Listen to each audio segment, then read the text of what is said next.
Greetings, travelers, and meet Pathalerix. Now, Pathalerix is my main in retail, but this isn't retail. This is classic hardcore WoW on the Skullrock server. But why are we here? Well, one of the most exciting, and dare I say it, immersive hardcore community events is going on right now. So we find ourselves as a level 1 human paladin, talking to Marshall McBride in Elwyn Forest, getting some quests to kill a few wolves and take out some kobolds. A familiar beginning, but the first steps of a new journey. Or perhaps an old journey revisited, but this character isn't without some restrictions.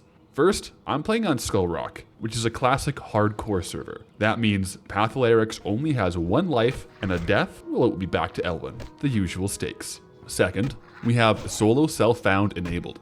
So all of the items we get, upgrades for our character and everything, will only come from NPC vendors, quest rewards, drops, or crafting. Basically just not from other players through trade, auction, or mail. And third, well, we're playing RaceLocked, the community event. So as a human, I will be looking to join a human guild, and I can only group up for quests with fellow humans, do dungeons with fellow humans, and if all goes well, take down the ultimate goal of killing Ragnaros with a human-only guild and group. And when I say a massive community event, I mean it. Across all of the races, there's over 8,000 verified players in this challenge, each blazing their own journeys with their guilds and groups. So as we get going here, I think it's worth mentioning that I believe this challenge originated with the TAUREN race, and correct me if I'm wrong in the comments, but I believe Graze for Days started the first run, and then the add-on we're running to see all the communities and tracking it is from BonniesDad. And I wanted to get out here to relive some of the nostalgic human leveling, because while I've seen a few other perspectives from some awesome creators just like Savix on Dwarf, Shobek on Night Elf, Xaryu on GNOME, and of course Graze for Days on TAUREN, not to mention all of the other people doing the community event, there are tons of different perspectives throughout this event, so if you want to see some other playthroughs, those would be a good thing to check on. But personally, I can't turn my back on human right now. And speaking of human, Elwyn Forest is under the usual threats. And after our wolf and kobold roundup, there is a classic menace in the valley. Garrick Padfoot. How is it that we're meant to group up with only humans, but the biggest threat at the moment is the Defias Brotherhood, a human faction? Oh well, let's get it. He shouldn't be too much of a problem, since we have a two-handed weapon for this playthrough. And, oh my. It looks like the Night Elves are invading Elwyn already, and stealing my chests. Noted. Speaking of two-hand though, some of you might be wondering what happened to the Inquisitor Pathalerix. Well, unfortunately, after the level 20 video, he got to about level 28 and was slain in Duskwood in a cave by an ogre, and maybe even more unfortunately, my footage of this event was corrupted and I couldn't actually edit the final video, so we have a few more safety measures in place for Pathalerix and the footage here, but I don't plan on dying. And it just feels good to be back in Elwyn, the familiar soundtracks, and the classic WoW character models. But we're already being sent to Goldshire to get out there and make a name for ourselves. And I, for one, well, I'm up for it. Which is a good time to talk about the human guilds, because looking at the add-on, the humans are sorely behind as far as average level goes, second last only to trolls, but there are actually two major guilds that are verified and participating in this challenge, Human Error and Honor Corps. And I've heard rumors that there's a little bit of a civil war going on the human side. I'm not sure if that's true, but I will for sure ask some questions around town before making the final decision on which guild to join. At least for Paladin, loyalty is a pretty big trait, and I want to get this decision right and stick to it. Checking into Lion's Pride Inn, we do have a few quests to get after. William Pestle requires some candles, and Remy 2 times requires some gold dust, which means one thing. We have an appointment with some kobolds. Making good progress on it though, and it even looks like we lucked out and got a chest here. Maybe not. I guess the Night Elves aren't the only ones in Elwyn taking some of the chests. At this point, the only Alliance race that hasn't stolen a chest from us is dwarves. Noted. At least we kind of got lucky with the kobold shovel and a two-handed weapon that is going to increase our damage pretty considerably.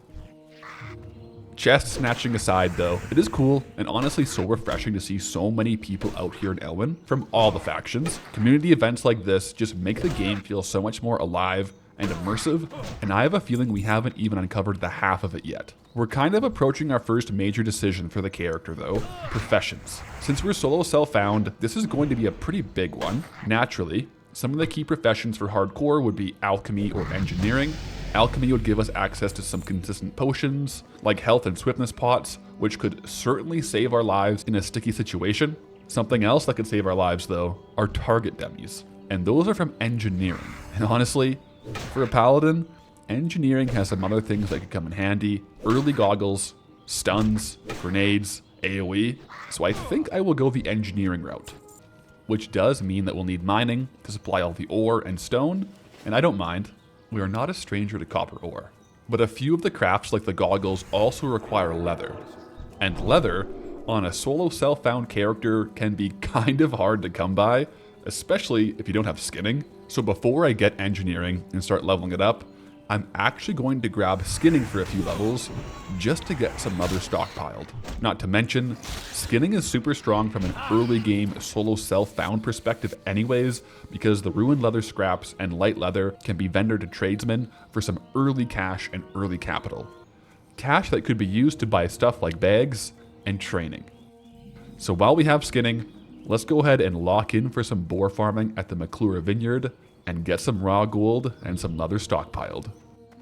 Plus, who doesn't mind fighting a few boars in Elwyn for half an hour or so? A little live to win. Luckily for us, it looks like there's a few other people questing here, and quite a few boars on the ground just ready to skin anyways.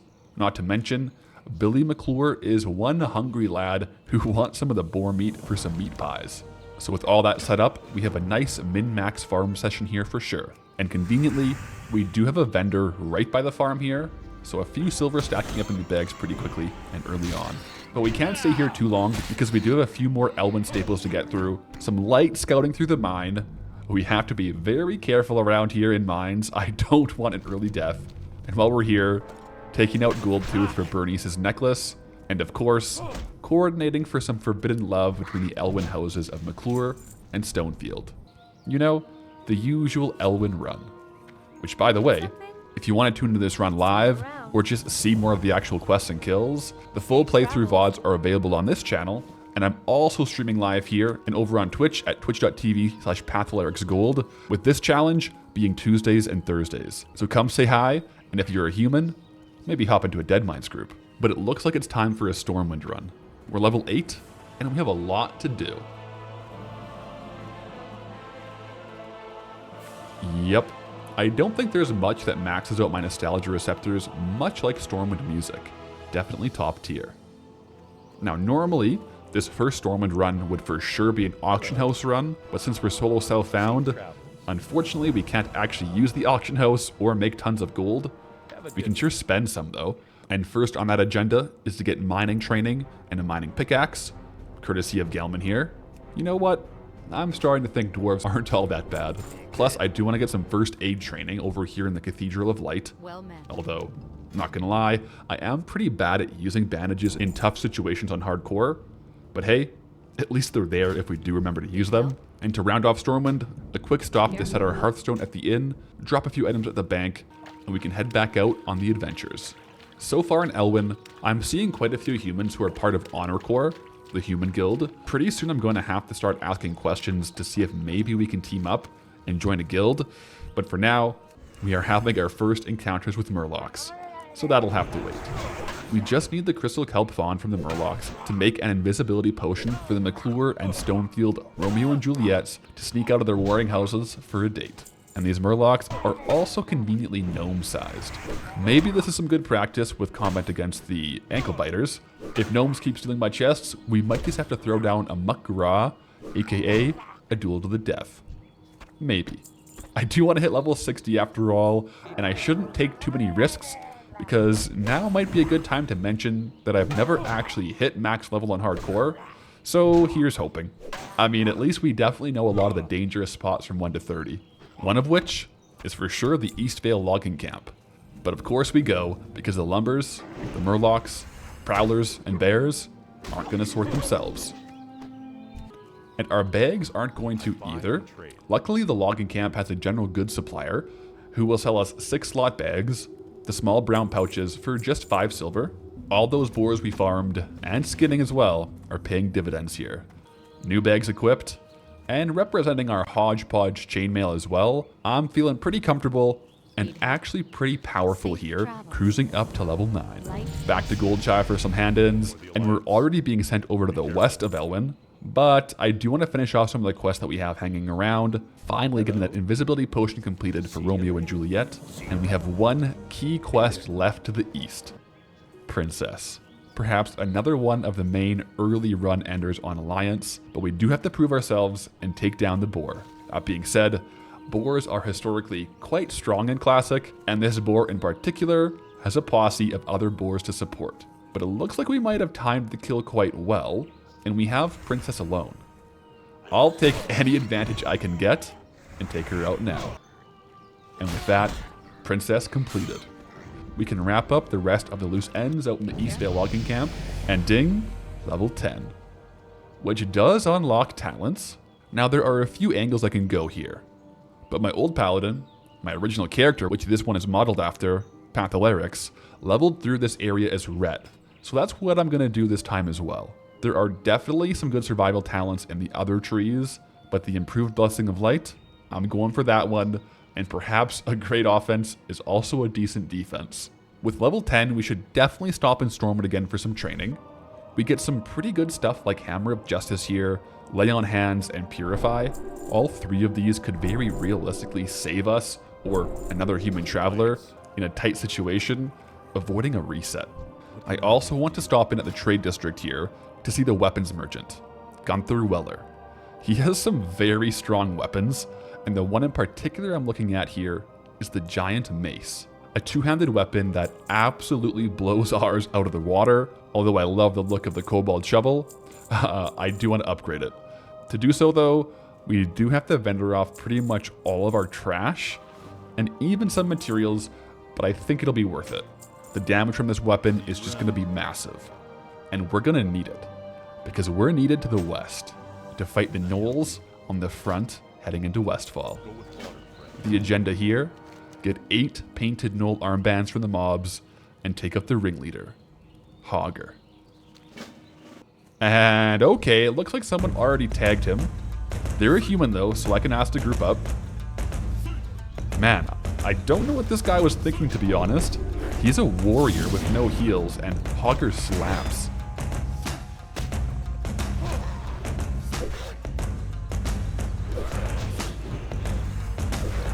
I can definitely throw some heals out, but my holy light is pretty low level right now, and it's not really healing very much, and oh boy, he pulled other mobs. Let's get in there and see if we can't finish this guy off.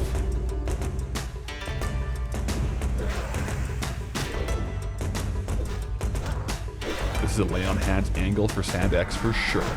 Okay, that was a little bit close. Maybe not for me, but for our fellow traveler here. But I guess we do have Hogger down and the paw in the bags to confirm it. We have to look out for our other human folk hanging around Elwyn. So all that is left here on the forest edge is to clear up the remaining gnolls and get the armbands. With a bunch more people playing these low levels, there are quite a few people around, so we tend to have to fight these gnolls in pretty big packs because the straggler gnolls are kind of all picked off. Ideally we would avoid it, but sometimes mobs of 2 to 3 aren't avoidable. But with some rotation of bubble, potions, and grenades, we can wrap this up with our lives. I think the upgraded mace is paying for itself already, and it's back to Goldshire to collect the reward. The Stormwind Guard leggings. Very fitting for a human paladin, and also very helpful for a solo self-found paladin. These leg plates are going to do wonders for our stats. And travelers, we are doing well here in Elwyn.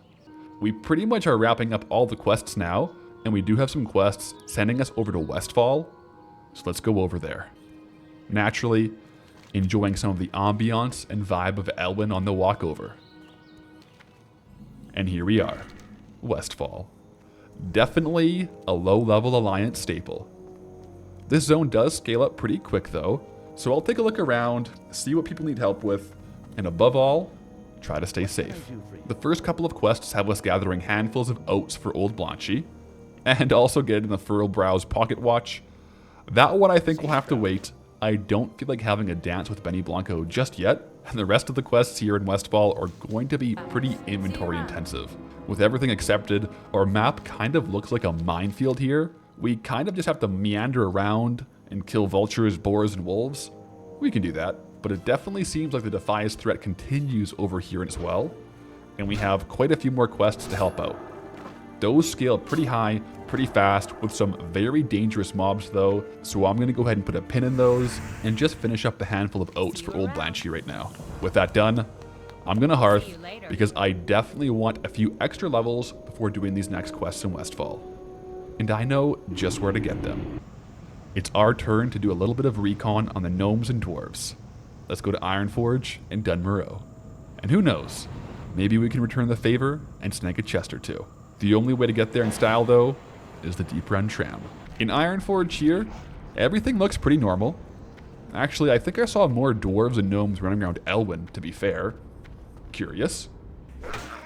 The second reason I came over here though, is for the Golbalor Quarry Trogs. These guys are a very good in-between quest after Elwyn before Westfall to boost the experience a little bit and get a few more kills under our belt. There's only 2 quests to do though, but they do get us up to level 12. And with level 12, it's off to Loch Medan for a little bit.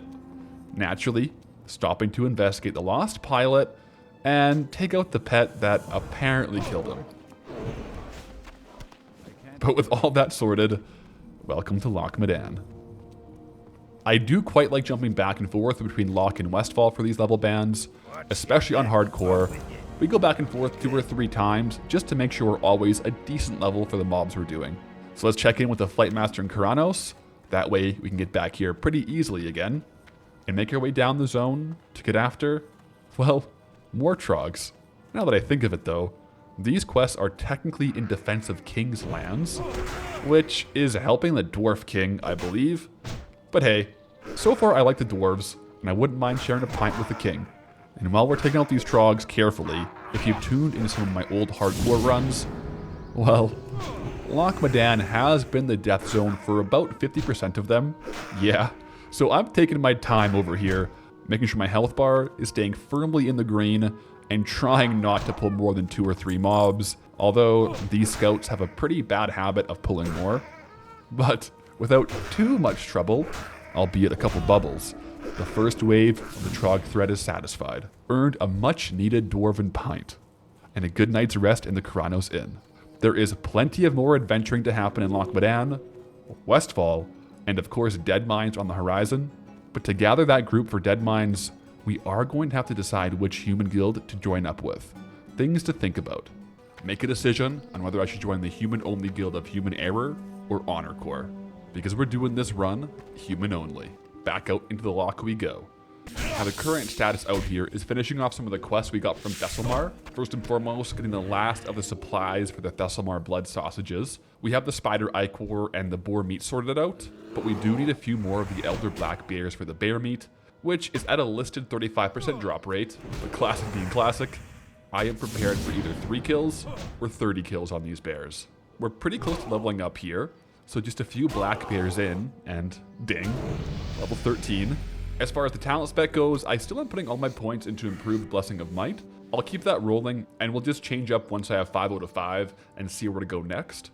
The nice thing is that while we're killing beasts out here in the loch, we do still have skinning, which we should probably drop soon, but we can use it while we have it to stockpile up on some good vendor cash. Also just some good leather to have for crafting down the road. And there we go. 3 out of 3 for black bear meat in the bags. Those blood sausages aren't going to make themselves, so with a quick stop to Vidra Hearthstove, the recipe for the blood sausages, and the quests locked in. Let's head back to Stormwind, because the quests here in the loch are now scaling up to about 15 to 16, and we do have some unfinished business in Westfall, one piece of which is returning Dungar long drink supplies, the Flight Master here in Stormwind. But with that all handed in, we have a lot of work to do here in Westfall. We left off the quest with a target for the Defias Trappers, 15, plus Defias Bandanas. On top of that, a whole lot of hunting for boars and buzzards. Let's start with the Defias though, because this is the first of several levels of Defias here in Westfall, but even though they're the lower level ones, it doesn't quite mean that we can take them for granted. The Trappers are true to their name and can throw roots, and roots are one of those things that can pretty much be an instant death in hardcore in some cases. If things start going south, it definitely doesn't help. So I'll hang around here, snagging the Defias and a few of the Gore Tusks as we wait for respawns. because we still do need the boars for their livers.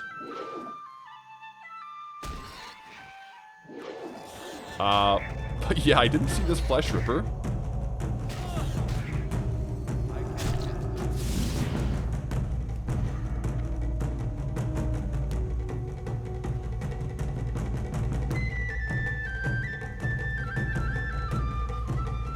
Also didn't see that Defias.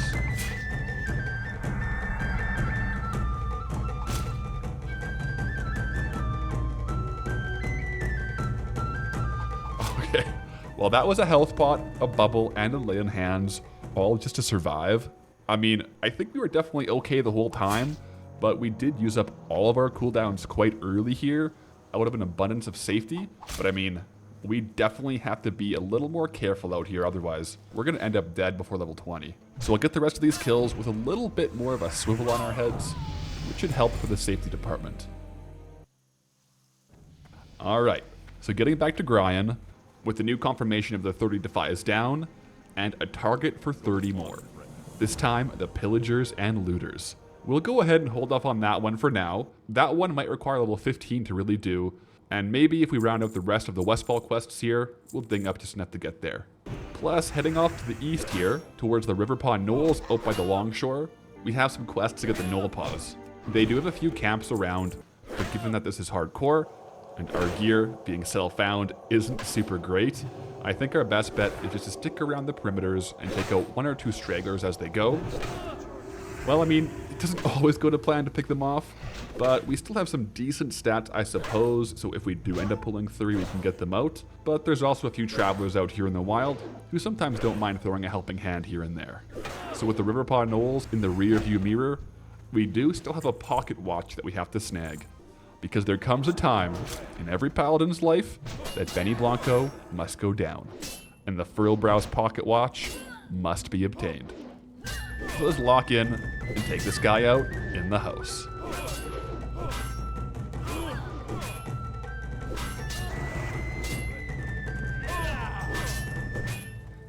Not too bad, and pocket watch obtained from the closet, and we did have a little bit of help here from a fellow human with the heals. And looking at the map, it does seem like we're slowly picking off the quests here in Westfall. I think we should now just make our way down to hand in the pocket watch, and maybe tag a few boars along the way. Oh, uh-oh. I think I'm DCing? And that was a wolf coming right up to us. Yeah, we're definitely DCing here, and oh my gosh. And we're not getting back anytime soon, it doesn't seem.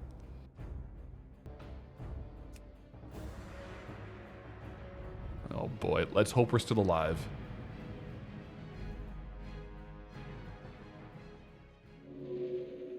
Oh, thank goodness. The coyote is dead underneath of us, so either we killed it, or someone might have saved our lives. Either way, with the DC boss a real possibility right now, let's go ahead and get out of the danger zone of Westfall with hostile mobs all around, hand in the quest, and hang out in Stormwind to let some stuff settle. At least while we're in Stormwind, there's a few things we can do while waiting and testing our connection to make sure no more DCs happen, because we do have quite a bit of light leather stocked up in the bags, and I think it's time we drop the early game skinning and swap to our long-term choice, engineering. It will open up an early chance for a helm, being the goggles, but it also does unlock target dummies, which can basically be get out of jail free cards in hardcore. They have some health and taunt the mobs around you. So if we have those in the bags, we will definitely have a few outs in case we get into a sticky situation. Between bubble, lay on hands, health pots, and target dummies, hopefully we can avoid a death. I guess as long as we don't DC. And also get the next ranks of mining as well while we're in town. Thanks to leveling up with mining, we do have a lot of rough stone stockpiled, which we can process down into rough blasting powder for some early levels. We'll likely need these to craft down the road anyways, so it is pretty min-max. Those are good enough to get us up to about level 34 engineering, and it looks like handfuls of copper bolts are going to be the next up. Not to mention, a third reason for leveling up engineering, bombs. Right now we can make some copper bombs, and other dynamite in general, and these will give us a massive advantage because it gives us an AoE. In Classic, Paladins have quite a tough time for AoE, especially as a Retribution Paladin, and a few of them also stun, which could most definitely be a lifesaver in some tough situations. So all in all, a good little stop to train professions. Not quite enough materials to level up engineering for the goggles and target dummies yet though, but a few levels in the books and a few copper bombs in the bags. We have those safely on the action bars and ready for our next bout of questing. We've had stable connection long enough where I think we can go back out and get some quests under the belt. But first, let's make a quick stop at the Darkmoon Fair, talking to Sage, who asks us some pretty intense and theoretical, dare I say it, philosophical questions, all for the purpose of giving us a fortune. But the real reason we're stopping by him here is actually for the buff, a very solid stamina buff actually, and a 2-hour duration. Decent. We need all the safety we can get, because we're back in Westfall, with hopefully some better connection, and finally finishing off these boars. Plus, for the Westfall stew, we also do need to source some Murloc eyes. Done and done. On to the next level of adventures here in Westfall. See you around. First up, the Harvest Watchers. We have 20 of them in the sights, and while we're fighting these guys, it's probably a good time to start thinking a little more seriously about which guild we're going to join, Honor Corps or Human Error. Now, I have been seeing a lot more players around these starting zones in Honor Corps, which kind of adds up with the guild stats. Honor Corps seems to be a little bit lower of an average level, an aspect that for us might actually be a little bit of a bonus, because if we're closer to the average level of the guild, since we're just starting out, we should have a better time getting groups for dungeons while leveling up, and maybe even an easier time getting a spot as one of the first 50s to 60s to gear up and get raiding. So I'll see if any other travelers around here can give us some more details on these guilds, but we might need to find some members of Honor Corps and try to make friends to get the invite. Harvest Watcher's done though, and level 15. Which should be high enough level to take on the Pillagers, I hope. Now they are one of the most deadly mobs in hardcore World of Warcraft, so we'll be careful here. To be fair though, the deadliest mobs in hardcore are kind of skewed to the lower levels since of the early deaths that tend to happen at 5, 9, 15, and 20. Most deaths tend to bias towards the lower levels. Nevertheless, the Pillagers historically are so dangerous because their fireballs can take you out pretty quickly. Plus, they're surrounded by looters who have disarm. Disarm, as a human paladin, is not something we want to see our opponents having. On the plus side though, the server is so populated with other travelers out here, doing their own RaceLocked challenges, whether it be human, gnome, dwarf, or night elf, that it can kind of be hard to find enough pillagers and looters to kill. But that also means if we get into a tight spot, there is usually someone else around who wants to tag the extra mob anyways. With the tough respawns, it kind of seems best to float between Moonbrook and the other spawn locations. Ah, and check this out. I ran into another paladin out here who has adorned the colors of Honor Corps. Let's see how a couple of skirmishes with the Defias go with them.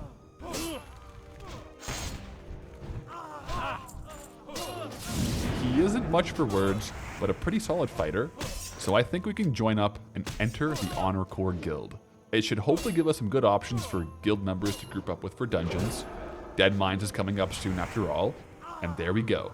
Officially, Pathalerix of Honor Corps, invited courtesy of Yegaret, the human rogue. A hearty welcome indeed in guild chat, always nice to see. While finishing up the quests here, it's also probably worth popping into the Moonbrook house to check on the vendor, the Defias Profiteer, because he can have some juicy limited supply upgrades. Unfortunately though, it looks like he's sold out here, but vendors like this are always worth a stop on self-found, because if he happened to have them, well, we'd be walking away with some new gear. I do have another one in mind though for Loch Modan, so we'll have to check that out when we get back there. With some closer fights though, relying a little bit on engineering bombs for some extra AoE damage, we are done with the pillagers and looters. The deadliest mobs in Westfall simply couldn't take out Pathalerix. But with that handed in, Gryan is now asking us to take out the highwaymen and pathstalkers, which I think for the time being is a little bit above our pay grade and level, so let's swap vibes and head back to Loch Modan for some extra XP, shall we? Oh, well this is a little bit awkward.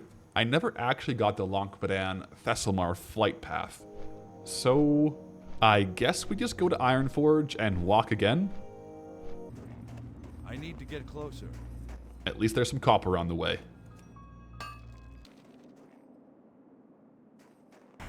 Alright, well here we are, back at it in Loch Badan, now with a few extra levels under our belts.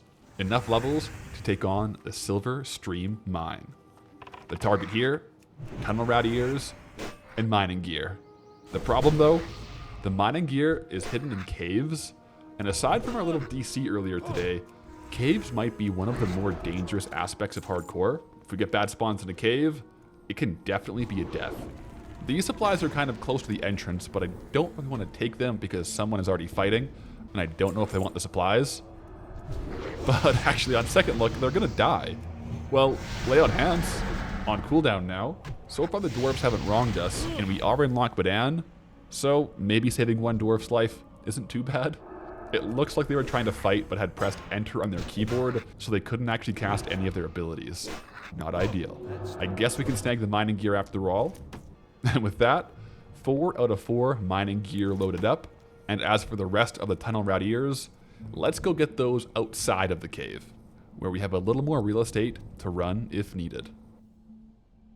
But there's also something else outside the cave. Nylan Andermar, the Loch Badan vendor I mentioned earlier. And he actually has the heavy spiked mace in stock, but it does cost pretty much our entire cash stack at 73 silver.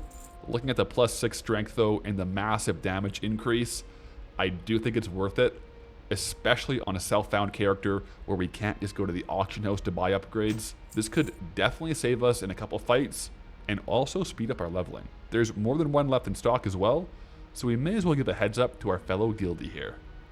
New mace in hand, and these tunnel rats don't stand a chance.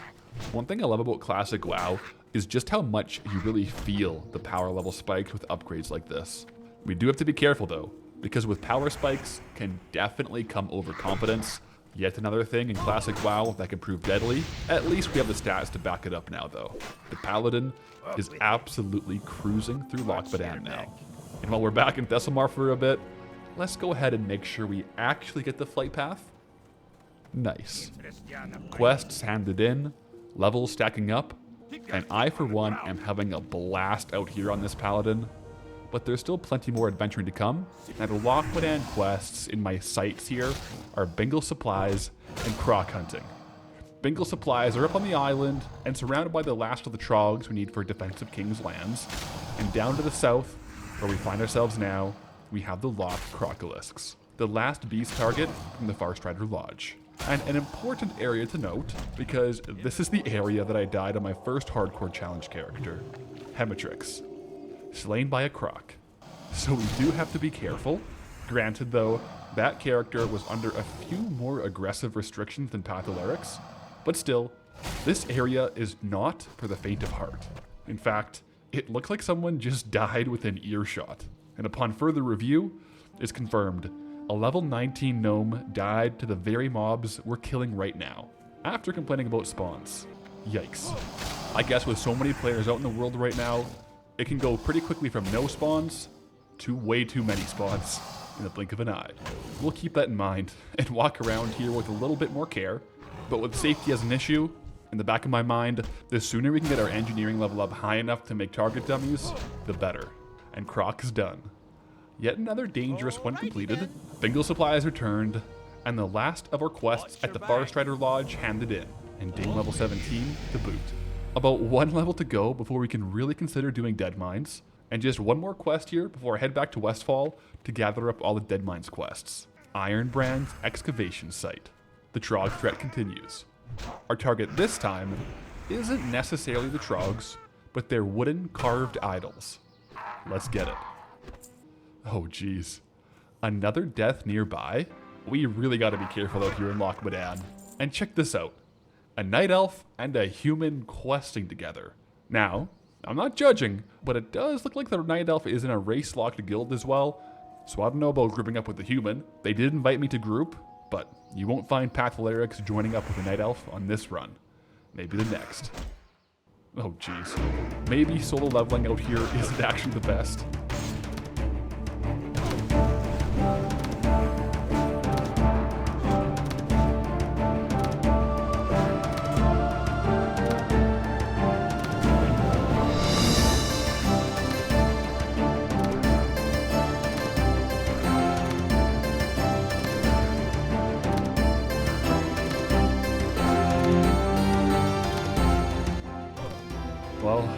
least the stone carved idols are done. Very good.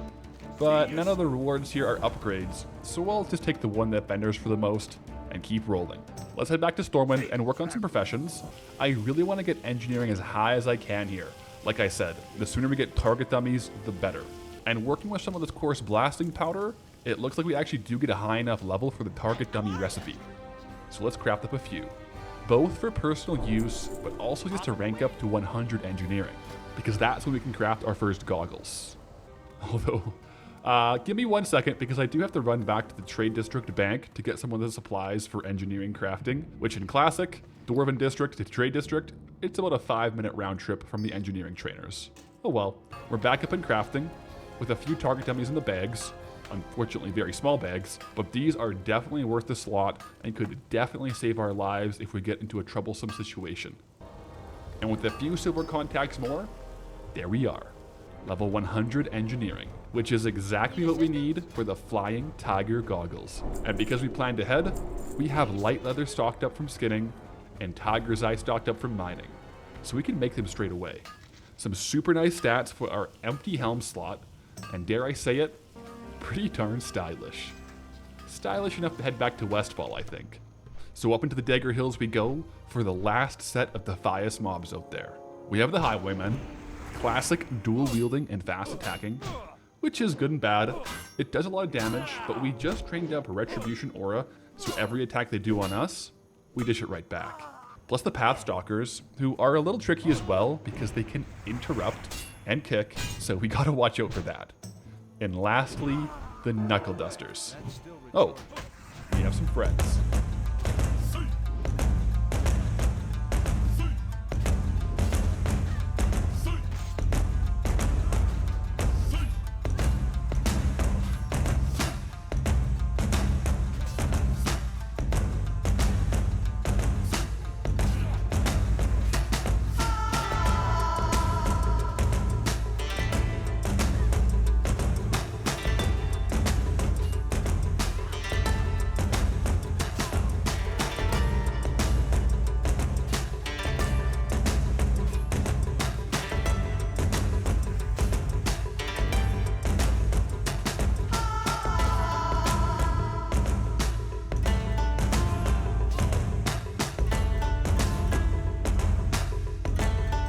Well, that mob was one of each, and we survived, but let's not do that again.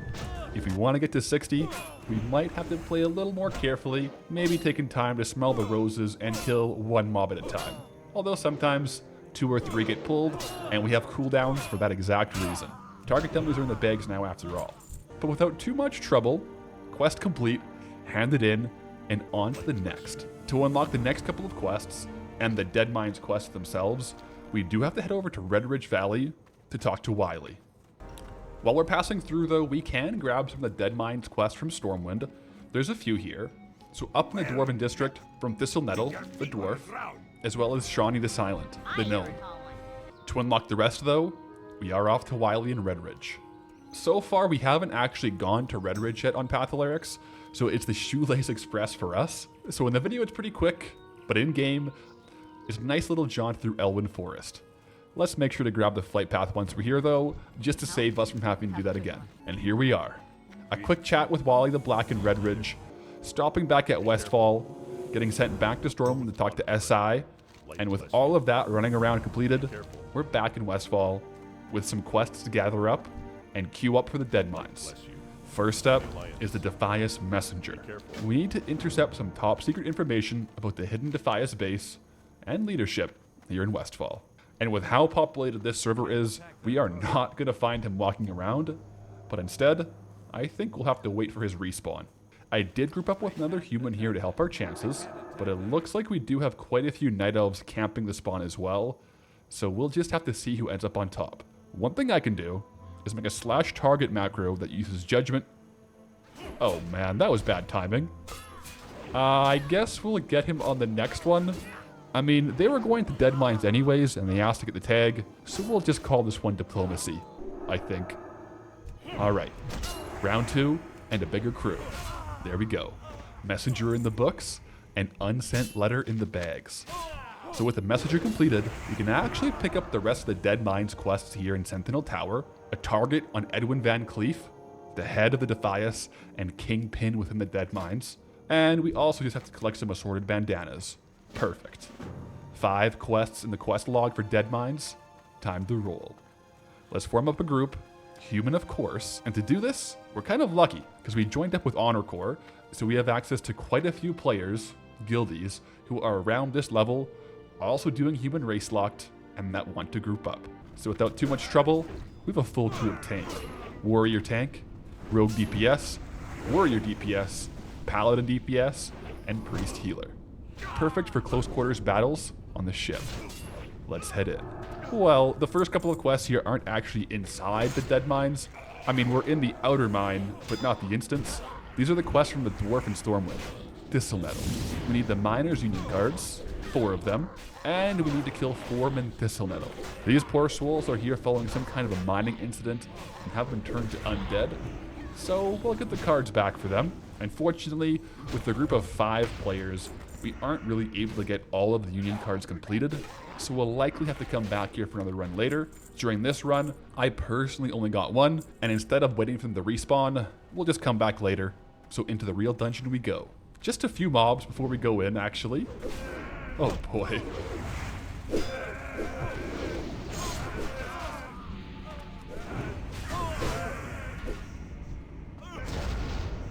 Okay, not too bad. At least we know our group can handle a little bit of a bigger pack like that. And inside the mines we are. So there's a few things that we can really get from inside Dead Mines at the moment. One big aspect, of course, is completing the 3 quests that happen inside for XP and gear. And as long as we loot the Defias along the way, we'll make progress towards the Silk Bandanas. On top of that, we do have a few boss targets for quests. So let's keep rolling. At this point, it kind of seems like the human-only guild portion of the challenge and human-only groups doesn't really seem to impact the group composition. We're pretty biased towards melee with warriors, a rogue, and a paladin, but we just as well could have filled up with a mage and a warlock as secondary DPS, although as humans, we don't have access to druids, hunters, or shamans. None of those are really required for the Dead Mines, which does have to make you give a nod to the gnomes who are doing this challenge without any healers. They don't have a single healing class that they can play with, so best of luck to them. But while we're in Dead Mines here, we can also get some upgraded items, like these bracers. Very nice. Wait, they didn't actually get equipped. What happened there? Upon review, I think somehow I kind of double-clicked on the loot page, clicked on the ground, and accidentally deleted them instead of equipping them. Yikes. Oh well. On to the next boss, I guess. At least he's one with a quest. Sneed's Shredder. The quest is from Shawnee, the gnome in Stormwind, and we need to salvage a part. But to do that, we gotta take the Shredder down. And the gnome Spreckle Sprocket obtained. Excellent. So far, so good with this group. We haven't had too many issues as far as close calls with deaths. In fact, we're pretty strong here, and we have a massive chance for an upgrade, because we're approaching none other than Mr. Smite. At about a 17% drop chance, we may just see a Smite's Mighty Hammer drop. And for our level, this would be the best in-slot two-hander until we get Varigan's Fist to the Paladin quest. And even then, it might give it a run for its money. So here's hoping. Not today. Oh well.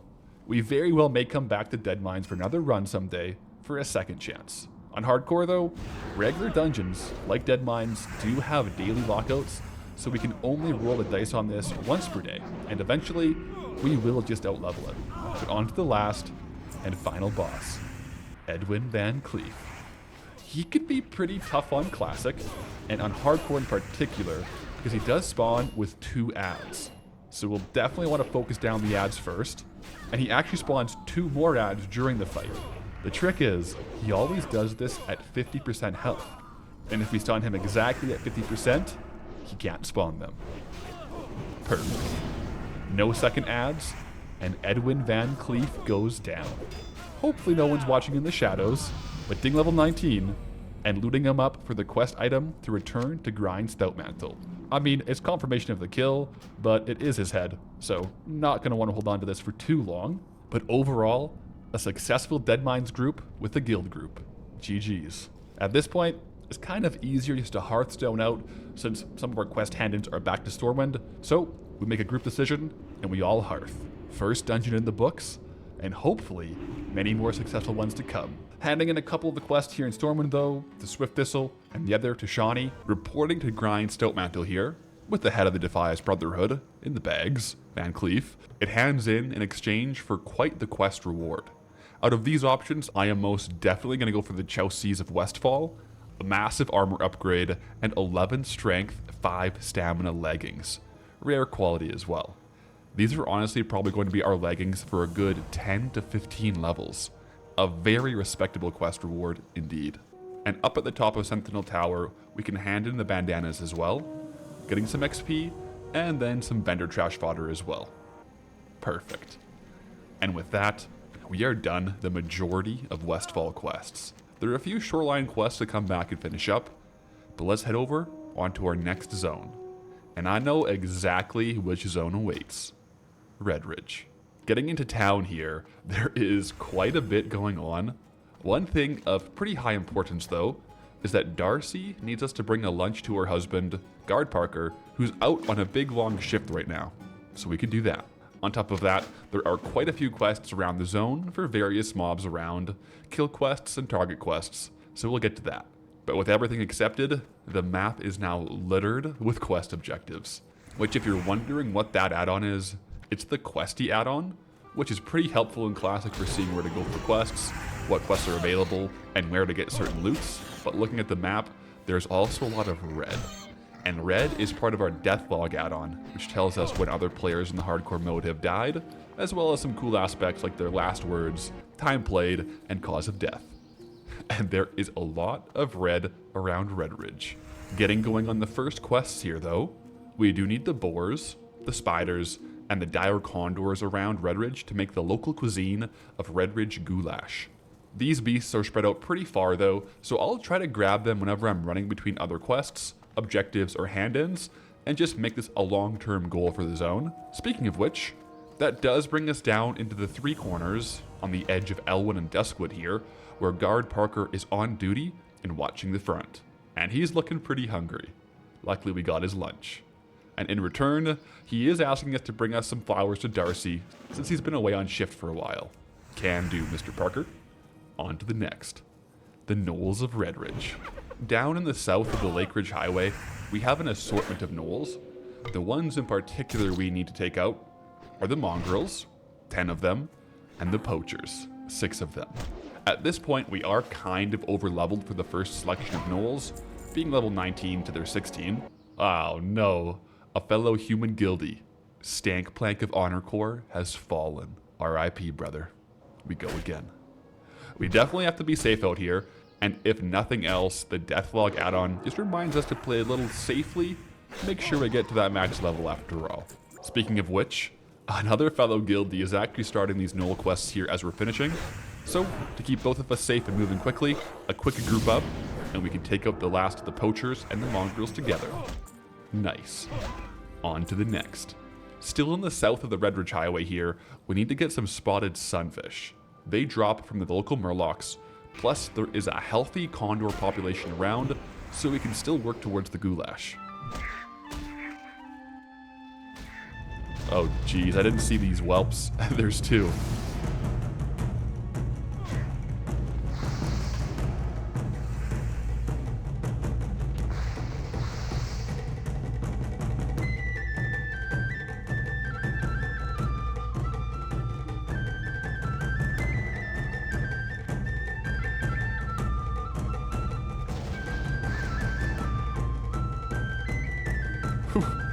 Well, that's one way to wake up.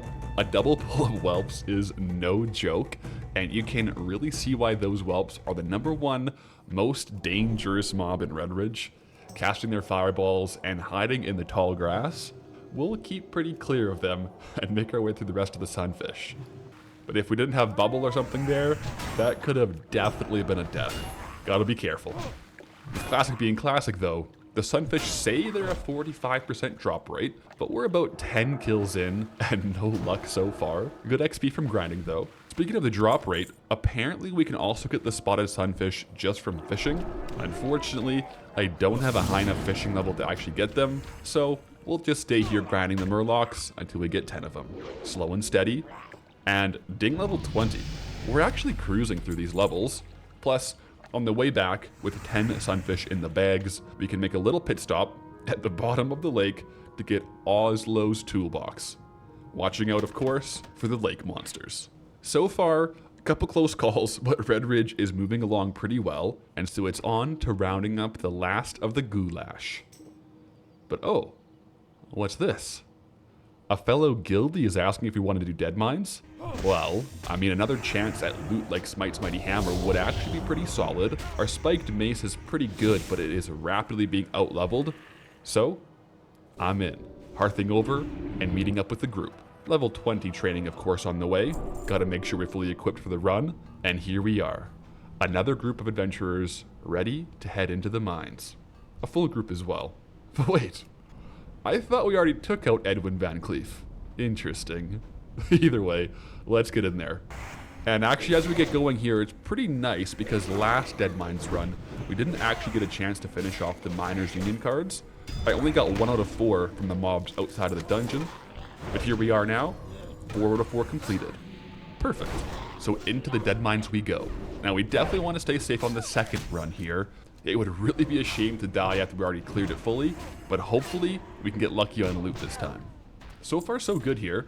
The group is pulling really smoothly. We got good damage and great heals. Exactly what you want in hardcore. A smooth run up to the ship. No crazy drops, just a lot of the standard green ones that we'll see.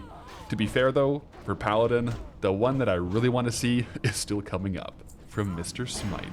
Let's see if we can get it. Our Warrior Fury already has Smite's Mighty Hammer, so if it drops, he probably won't need on it. And... another Reaver Axe. 0 for 2 on Smite's Mighty Hammers. I mean, it's only a 17% drop chance, so we can't be too upset about it. But that being said, we might have to set our sights on a different weapon upgrade, maybe one that we can guarantee, because we are getting into level range where Varrigan's Fist might be possible. Ding level 21, by the way, which means we can start putting points into Pursuit of Justice, and this gives us a flat 4% increased movement speed for each rank, up to a maximum of 2 ranks, so totaling 8%. But this is honestly one of my favorite Retribution talent points. It's both a massive plus for Classic WoW, running in between quests, but also 8% move speed can come in clutch if you have to run away from a mob. If mobs have base movement speed, it means you run faster and they can't actually hit you. Definitely a good pick here. Oh, 1 sec.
Greenskin down again. Nice. And with a quick takedown of Edwin Van Cleef, a very successful Dead Mines run. Unfortunately no loot, but some good XP, and the guildies needed a DPS, so I'm glad we could help. We also finished off the last of our quests for Dead Mines, so the Miners Union cards can be handed back into Thistle Nettle here for even more XP. And then it's back to Red Ridge to finish off the goulash. Spiders? Check. And condors? Check. Definitely making some good progress today on Red Ridge. We did get a follow-up quest for the gnolls though. Up to the north here, we have to scavenge for some supplies from the Red Ridge Mystics and the Red Ridge Brutes, some iron pikes and iron rivets. I do remember this quest being a bit of a low drop rate sometimes, but for a change, the classic drop rates actually smiled on us. 5 out of 5 of each done in about 3 minutes. Very min-max. Speaking of min-max, we have quite a few hand-ins in town here. There's nothing quite like a big quest turn-in Classic WoW, but we're really rounding up the quests here, so I think it might be time to take a break from Red Ridge and get some more levels elsewhere. And I know just the place because we still have a few little quests to finish up in Westfall, so let's go. We have a hand-in for Sentinel Hill, quick pit stop there, and then it's off to the shore, because there's some more Murlocs on the agenda today. Captain Grayson here does have 3 quests for us, the first of which we have actually already completed pretty much. We happen to have 18 flasks of oil in our bags, and he just needs 5 to keep the lighthouse lit. So a quick hand in there, and on to the next. Pretty much just kill all the Murlocs on the shore, about 7 of every kind, and 1 of the big guy, Old Murguy. So it's time for a 1v1.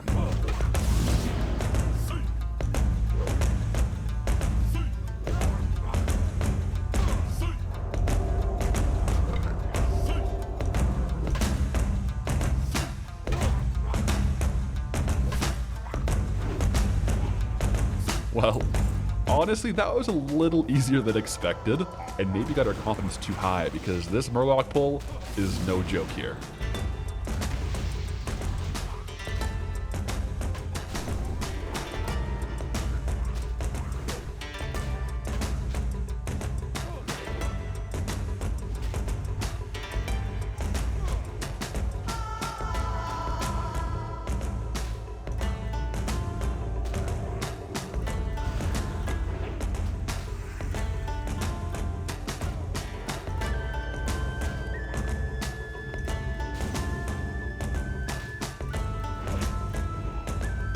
Alright, well, with those encounters done, running up and down the shoreline a few times, which on video looks pretty quick, but in real life this quest took about 40 minutes. This shoreline is just so long and there's so many types of Murlocs. But there we go. 7 of each Murloc completed, and back to the captain to hand in, pushing us almost all the way up to level 22. I do want to train at level 22 though, and I do have a quest to hand in Stormwind, so let's go ahead and Hearthstone there. Hand in to the Architect, ding 22 by the way, and get some Paladin training. We're getting into the levels where every single point in some of these spells could mean life or death. And oh, what is this? The quest for the Tome of Valor? If I'm not mistaken, that is the epic Paladin quest line to get the massive two-handed mace Varrigan's Fist. Well, we need an upgrade. But are we prepared? It's Varrigan's Fist or death. Getting started though. The Varrigan's Fist has some pretty hard quests and objectives in it, and we're currently level 22 with some pretty poor self-found gear, so I think it's best to get a few more quests out and under our belt, maybe hit level 23 or 24 and train before really taking on the challenge. And with our current level, there's really only one place to go, Duskwood. And check this out.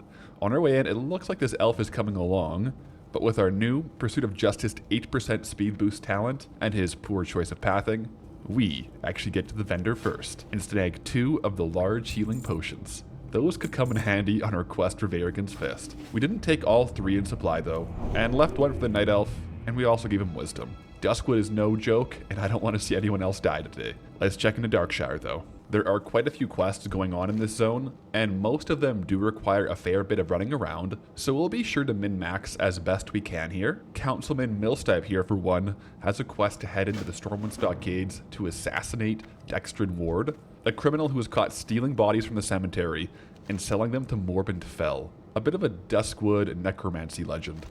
So, the next couple of days, we might have to get together a Guild Stockades group, but one task at a time, because the rest of the town has a lot more of local concerns going on. Elaine here has a few things to do, talk to a hermit, and deliver supplies to Sven, who is also on the west side of the zone. Roger that. Victoria here needs a bronze tube to build a telescope to look into the stars. This one is a quest that for self-found is usually pretty difficult because you generally have to wait for a limited supply bronze tube to come into stock at the GNOME engineering trainer in town. But we are actually spec'd for engineering. We have the bronze tube recipe and levels to create it, and the bronze bars just so happen to be in our bags right now. So with a little weak flux, we're set. And bronze tube crafted, handed in, and at least for me, That's a record time for that quest, which does give us a follow-up to locate some kind of a mirror. Okay? But it looks like a good chunk of the quests are heading over to the west for a few people who are out there in encampments. We'll have to run back and forth a few times during Duskwood, so we may as well strap on the boots and head over right away. Naturally, keeping our head on a swivel on this path to avoid an altercation with Stitches, a high-level elite mob that runs around here from time to time. About halfway through, picking up the quest from Watcher Dodds of the Night's Watch to take out a few spiders. The quest log is rapidly filling up with Duskwood quests here. So over on the west side, we have a few people who either need supplies or a hand. Jitters here is just kind of hungry and wants some crab cakes from town. Easy enough. Sven needs some supplies, and he wants us to get a few things from his old farmstead, which is now overrun with Defias or some kind of worgen, and his friends need some wolves taken out. I suppose if I was in these woods, I would want the wolves gone too. On top of that, Abercrombie, the hermit, needs us to do some favors for him. I guess he's a little far from town, so doing the old man a few favors surely couldn't hurt anyone. Just a nice paladin helping out a traveler in need. Right? Well, anyways, we have our assignments, a lot of which is just running back and forth to Darkshire, to the cemetery here on the west side of the zone. But if we take the shoreline on the north side of the zone, both ways, we can get progress towards both the wolf kills from Sven's camp and the spider kills for Watcher Dodds. Plus, there is the benefit that Stitches isn't roaming around on this part of the zone. But to be quite honest, all of this fighting and hitting some mid-level characters makes me realize how under-leveled our mace is really getting. Not getting any weapon upgrades from our 2 Dead Mines runs is feeling pretty rough right about now. After a few of these quests, I think we really need to lock in and do the Varrigan's Fist quest chain. But our first run back to Darkshire here is a success. We can stop back into Madame Eva, who needs us to get a ghost hair thread now for the hermit, and talk to the local tavern chef about getting some crab cakes. He says he needs a few gooey spider legs to make them. That doesn't sound like crab, but not a problem at all. Those can drop from the spiders we're already working on. Oh, Night Elf down. Last words. Oh, that wasn't too bad. Well, dead mines can be deadly indeed. But no time to waste. It's back out to get the Spectral Comb. And luckily for us, a good chunk of the mobs out here in Duskwood are undead, which means as a paladin, we can use a few of our class-specific spells, like Exorcism, to do a little bit of extra damage. Not to mention, that's one of the spells from Classic WoW that I just love the sound of. And it's Into the Shed for the Comb. No combat needed, and it just so happens that Blind Mary is the same mob that we need for the mirror to build that telescope. I kind of forgot about that, to be honest. But hey, we take those min-max quest runs when we can, which actually puts us up to level 23. And we might have a bit of trouble out here, actually.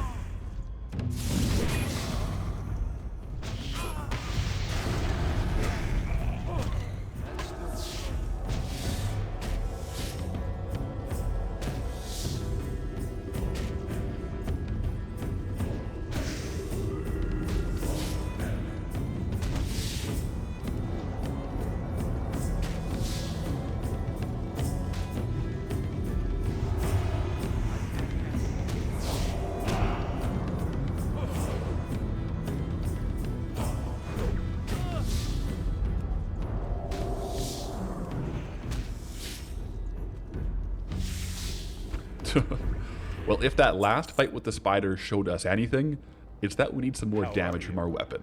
So a quick few hand-ins, and it's back out taking down the coast to wrap up our spiders, spider legs, and wolves. With those handed in, and a few more favors for the hermit stacking up, let's pop into Red Ridge for a few point-to-point quests and get thinking about the Varrigan's Fist quest line.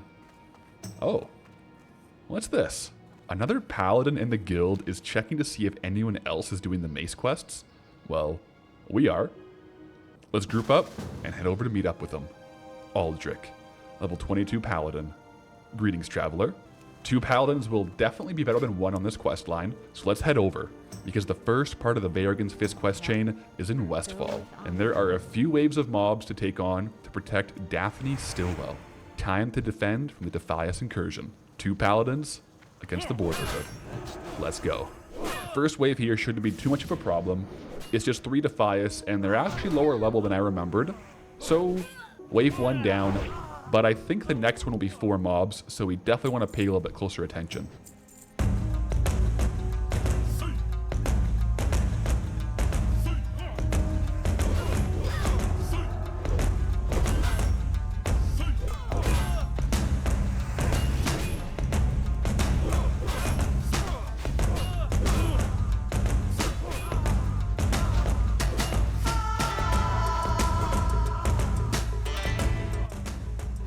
right, the final wave. This one should be 5, but I think we got this.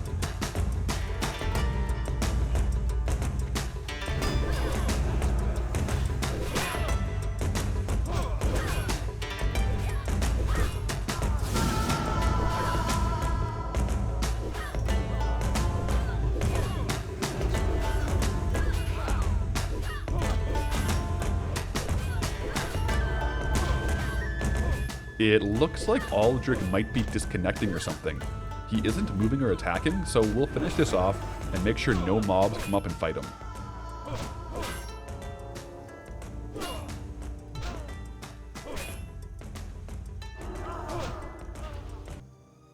Ah, classic food delivery aggro. Understandable. It also turns out Aldrich has already done the first couple parts of this quest, so in true classic guildy style, he's literally just helping us out until we get caught up with him. So let's hurry up and get this first part back to Dithorian Raw to hand in. With Daphne protected, we do get a new Paladin spell, Sense Undead, and a pretty beefy shield, Bastion of Stormwind. Plus, he's asking us to go see Jordan Stillwell, Daphne's husband, who's over in Ironforge, who may just happen to be a little bit of a legendary blacksmith. That sounds like it could be quite good for us. So a quick deep run tram over, catching up with some fellow adventurers on the way, of course. And here he is, enjoying the cold air. And as Dithorian expected, Jordan is pretty glad that we saved his wife from the Defias. In fact, he's so glad that he would like to reward us by crafting a mace worthy of a paladin. Oh yeah. So he has some notes on what to collect. This isn't any ordinary mace. We need whitestone oak lumber, Baylor's refined ore shipment, his old smithing hammer, and a core gem. That shouldn't be too troublesome to collect, right? Well, the best items in World of Warcraft don't come easy. Let's take on these materials one at a time. The first one that we can probably do is the ore shipment. This one is in a chest surrounded by the elite ogres in Loch Modan, and since we already have the flight path in Loch Modan, let's get going. We're grouped up here, back with Aldrich of course, so we can get heading over and take on the ogre elites, fighting our way into the camp to get to the shipment. And without too much trouble here, item 1 of 4 for the quest obtained. On to the next. The next two though are a little bit of a hike away, so the next one is actually around the entrance of Black Fathom Depths. Yeah, that is on the continent of Kalimdor, so we do have a little bit of a trek ahead of us, the first part of which is the journey from Loch Modan through wetlands to Menethil Harbor. From there, we can catch a ship, but we have to make it through wetlands first. But wait a second. Eastshield. A human paladin from our guild is over here in the wetlands tunnel too. You don't think? Oh, let's go. Another guildy paladin is working on this quest too. And just like that, our group of paladins grows by 1. Pathalerix, Aldrich, and Eastshield. All on the quest for Vaergen's Fist, and to wetlands we go. Wait a second. There's more human guildies out here. We have the Dank Lord, a level 60 human paladin, and Shadon, a lower level. I think the Dank Lord is escorting Shadon to Menethil Harbor because this run is a lot more dangerous as a low level. If you aggro some of these level 25 Crocolisks, it can be a one-shot. But with a full man group running through the wetlands, I'm feeling pretty safe, and I'm sure Shadon is too. So with a full group around us, of course we made it to the harbor safely. And during this quest, we are doing a lot of exploration and running, so you best be sure we're snagging flight paths as we go along. Menethil Harbor flight path in the logs, so future travels will be a little bit faster. And over to the boats to await the ship to Darkshore. The traveling in Classic, knowing the routes and the shipping lanes is half the battle here. And here we go. Our first steps into the Long Wash, Darkshore, and Kalimdor as a whole. For the quest, we do have to go up here to talk to Thunderous Windreaver, who tells us exactly where to find the core gem, and that he can purify it once he gets it. The gem isn't even in Darkshore, but down south, another pretty far run, down around Black Fathom Depths. So down in Ashenvale now, in the caves just before Black Fathom Depths, are a few more elite mobs to take out for a chance at the core gem. And we happen to get ours on the first drop, but we need 1 for each of the paladins here, and this isn't a shared quest item. So after a few more kills and waiting for the mobs to reset, We can all get the gem and get out of here. While we're in Ashenvale though, I do think it is worth a 10-minute run to the major city, Astronar, for the flight path, which we can use to get back to Darkshore anyways. So, 2 out of 4 items in the bags.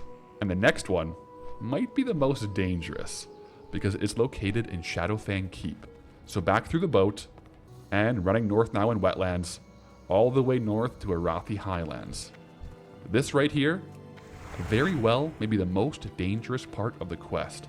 The mobs here are up to level 40, and there is a horde patrol, the courier, that can spawn on the paths. So if we get close to a high level mob, or time patrols poorly, it could be game over. But no issues, luckily, and we're here in Hillsbrad Foothills. Of course, we're gonna grab the flight path in South Shore, and it's off the Silverpine Forest to enter into Shadowfang Keep, the dungeon. Jordan Stillwell must have worked here before, because this is where his blacksmith hammer is. We don't have to do the full dungeon to get it, just the first boss, no problem, and into the first room within the stables. And if all is well, the hammer is right here in the stables. Perfect. 3 out of 4 obtained. And most of the running around completed now, because the last item is in the lumber mill of Dead Mines. And we know how to get the Dead Mines alright. And who else to tank for us than our good buddy Aldrich. So it seems like it's time for round 3 of Dead Mines. And once we get the piece of lumber, the 4th item for the craft, we pretty much should be able to just go straight back to Jordan, outside of Ironforge, and have him craft the mace. And that mace should be a pretty darn massive upgrade, definitely better than any of the drops in Dead Mines, which raises an interesting question. What are the odds we get an upgraded weapon on our 3rd and final run of Dead Mines, right before we get the true upgrade? We'll see. First things first, the lumber. We should be able to get this from the goblins in the shredder room, and oh, we actually pulled quite a few of them.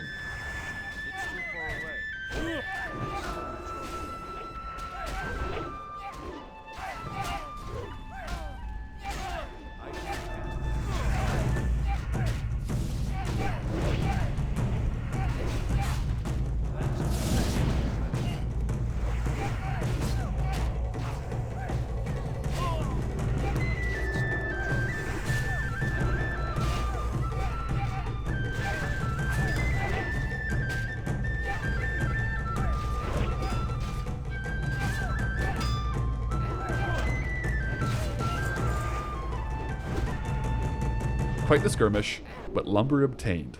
So 4 out of 4 quest items in the bags. Let's just finish off this Dead Mines run, complete it for the guildies and chance at loot, and try to keep our lives. Oh, wow. Well, Taskmaster Axe would have been an upgrade, but we have a few other two-hand users that are a lower level in this group, so I'll pass. Plus, we haven't even trained axes yet. And Smite's Hammer? Oh my. You can't make this stuff up, guys. What are the odds? I guess another pass from us. It does go to a fellow guildie, level 18 Paladin, who will get quite a few levels of use from it. So a win is a win. Now, we just have to make our way up the ship and take on Van Cleef. Oh man, what is this mob pathing? If he patrols too far up, he could pull the next boss and then all the mobs before it. That would be the end. Oh yeah, he pulled. This is definitely a run angle. But there's a safe spot. If we can all get out and jump onto the wheel here, it should reset the mobs, and we can all live to fight another day. Whew, that was close. Did we really almost just die with 4 out of 4 items required to craft Faergans in our bags? Anyways, Van Cleef down, and actually the Cape with the Boiler Hood dropped. This is a massive upgrade, and we win the roll. Nice. Pretty solid item there. But we can't hang around too long, because we do have a mace to craft. We have all the supplies Jordan needs to craft, and here he goes, smithing up the legendary mace. Look at this thing. The stats are insane, and the damage increase we get from this is more damage than the current mace we're wielding has, not to mention the base stats. And the appearance? Oh yeah. We are sitting in a good spot, travelers. Varigan's Fist obtained, level 24, and feeling good. Plenty more quests out there to do though. So let's get back out there and get after it. On the agenda today is to progress through some Duskwood quests, and maybe even finish off the Red Ridge Rare quests. We do have a little bit of training to do before we head back out adventuring though, and with our current cash stack of 1 gold and 96 silver, plus the training costs of 20 to 40 silver, it looks like we're going to have to make some choices here on what we can actually train this level. I'll definitely take some potentially life-saving ones like Concentration Aura and Hammer of Justice, plus a few nice-to-have ones like Blessing of Wisdom and Seal of Justice. And I think that's pretty much as far as our silver will get us now. The rest is just gonna have to wait. So let's go ahead and pick up right where we left off, back in Duskwood, returning to Tavern Keep Smith's with a request for zombie juice. That one I think came from Abercrombie the Hermit, and giving us a new target of Rot Blossoms. Luckily dropping from most zombies in the zone, which leads us to the corner here, because we're getting quite a few quests stacking up in the bottom right of the zone. Time to test out this new two-handed mace, shall we?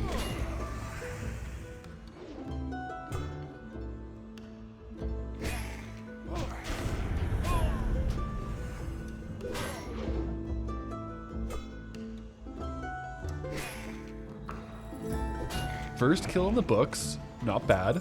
Let's get down to the Tranquil Garden Cemetery here, because this is where the Skeletal Mages and the Skeletal Warriors are. And a nice double up for the quests, because we need them for 2. First up, a basic kill quest for both the Warriors and the Mages, plus we need their drops of Skeletal Fingers. Oh, and check this out, a green BOE Bracer drop, and across the board a stat upgrade, so I'll go ahead and take it. And let me tell you, with Exorcism on the Undead here, and our new weapon of Varrigan's Fist, I am really feeling the power spike. If we get a few lucky hits and crits, especially with our Seal of Command, these skeletons are going down within a few seconds. Especially the mages. Nice. On top of the basic targets here though, we also have an assignment inside of the old chapel. That telescope we're building. This insane ghoul inside the chapel should have Mary's Looking Glass, which we need for it. Yep. Quest item obtained. This bottom area is just full with quests, so we can really make some progress through Duskwood here, getting a lot of stuff logged up. Not to mention, we have rested XP at the moment, so our XP bar is blue all the way to the next level. So a very min-max way to start the day. But that is both the Skeletal Fingers and targets completed down here. We still do need Rot Blossoms, but those drop all around the zone. So let's head back to Darkshire to hand in these quests and get the next layer. Mary's Looking Glass handed in, and we need to locate Zarkvool in the Southern Ogre Cave. But yeah, this is a level 30 quest in a cave, which in hardcore, at our current level, is a little bit of a death sentence. So this quest will have to wait for a long while, because it's actually also the quest that I died on my last Paladin on, so maybe we'll overlevel it a little bit before going there. Then the Skeletal Warriors and Mages hand in turns into Skeletal Fiends and Horrors. Not bad. That means our quests are all heading back out to the east. And we do have a lot going on out there. We still need to wrap up our spider files on our way over, so if I take the north way, we can wrap up some of the Venom Web spiders and get those vials on the way. Without too much trouble, that's 5 out of 5 spider vials in the bags. And a ding to level 25. Right on. As far as talents go, I'm still opting to put my new talent points into Conviction for the increased critical chance. Crit is just such a massive stat for Ret Paladins, but we are starting to get some pretty decent alternatives that we might want down the road, like improved Ret Aura or Eye for an Eye if we end up facing a lot more spellcasters. Either way, here we are at the Raven Hill Cemetery. And again, a little double up on quests here. We still need them for the Night's Watch quests, which is just straight up killing 15 of each, the Horrors and the Fiends. Although, while we're in Raven Hill, we do have to keep our head on a little bit of a swivel. The map is red here, and for good reason, because on top of a few mobs, spiders, and grave mobbers that frequent this area, there is also the elite mob of Moor Ladim. I'm sure we'll get a quest to kill him down the road, and we'll have to do that, but at this point in time, until we have a few more levels under our belts, we'll leave him with a wide berth. We can at least focus on the Fiends and the Horrors, plus, they just so happen to drop the Rot Blossoms that we need for zombie juice anyways. And again, between Varrigan's Fist and our Paladin damage, we cut through these guys like butter. Rot Blossoms obtained, and 30 kills logged. Which, pretty quickly kind of rounds out the eastern quests over here in Duskwood for right now. And we do have to go back to town. On the way though, we could stop in at the old Sven farmstead to gather up some old and hidden items. This area though, based on Deathlog, is quite red, meaning a lot of hardcore players end up dying here, which isn't a surprise since the farmstead is now overrun with Defias, a few of which are stealthies. So if we get into trouble and try to run here, well, we may just be running into the open arms of a stealthed Defias, ready to backstab and slow. Luckily, being human only and ruling human as this paladin, we do have the human racial of perception, which increases our stealth detection for 20 seconds on a 2-minute cooldown. This definitely comes in handy while trying to clear out the safe spots here. But without too much trouble, we can grab the relic from the dirt pile, a small pile, and get a dirt-stained book, which doesn't appear to have a title, but Sven might be interested to see what it has to offer. And with that, 2 relatively hard quests completed, at least large areas of red on the map. Oh, and there's the famous stealth Defias. You can see how these guys popping up at the wrong time could mean a death for sure. But he did drop a 2-handed sword. With our current mace though, this is vendor stuff for sure.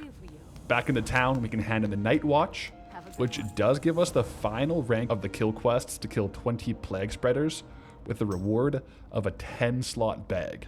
That is looking pretty good, but I do know those spreaders are no joke and they're in the crypt, so we'll do that within a couple levels. And back to Smith's with the Rot Blossoms, which in due time we can take back to the Hermit in his shack. All these Duskwood quests though are rapidly gaining in levels, and I do have a few Redridge quests that I want to tie up loose ends on before we get too far into Duskwood, so let's take the flight path back to Redridge and see what we can do. First up on the list, we have an unwelcomed guest, Belly Grub. Princess round 2, I think we can handle this.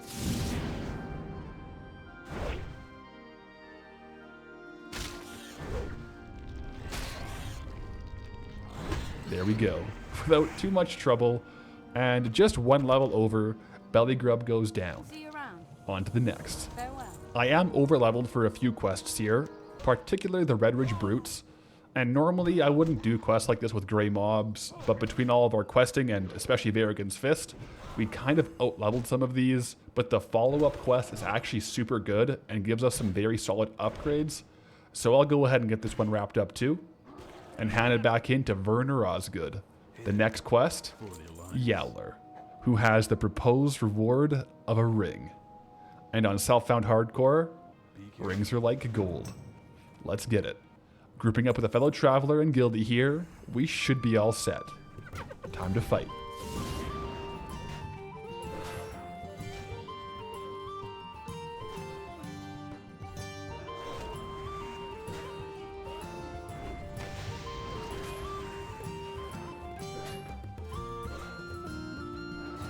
Oh yeah, not a problem at all. And in fact, with this new weapon, for most of the mobs, we are the problem. But that's good, because the next couple of quests we're going to do are the Redridge Capstones. And they can actually be quite risky. So to start them off, up in the Northern Rage we have a few quests. All of them do drop battle-worn axes, and we also need the Blackrock Champions for a kill quest. Not to mention, hidden deep within the cave is an escort quest. Only issue, it's a cave, these orcs are no joke, and we can't really control all the spawns. So we'll lean into the Honor Corps guild and group up. Human only, of course, but perfect. With a group of 3, this should go a little bit smoother. Moving into the cave, I think it's best to clear up the outskirts so we don't have spawns, and then head into the cave.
All right, all right. A good recovery. That was a back spawn with 3 mobs, 4 if we include the caster imp. So we have a pretty good crew here. But maybe the closest a group member has come to a death. Luckily, we were able to get a heal off just in time. I actually think the power word shield on us allowed us to cast without spell pushback, just long enough to get it off. Well, that's a W. From here on in, it's a systematic clearing of the cave, getting the Blackrock axes looted, and the champions killed. Until we're at the back, where we find Corporal Keyshawn, and start the escort quest. The cave we just came through, we gotta get him out of it. On the plus side, he is an elite, so he can handle his own pretty well, but he does still pull at his own pace, which can be pretty troublesome, especially if there's more mobs around, just like this. Another big pull, let's lock in.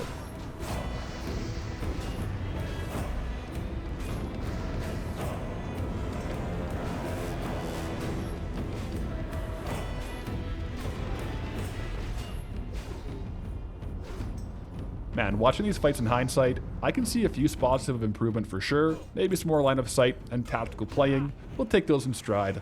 But alas, Keyshawn is free. Let's go. And we do have quite the set of quests to hand in here in Redridge. First things first, the Battle-Worn Axes, which gives us a follow-up quest for Thariel Zun's head, and then turning in Keyshawn's quest, and another follow-up quest for Midnight Orbs. Looks like we might be gearing up for the Redridge Elite quest sooner than later.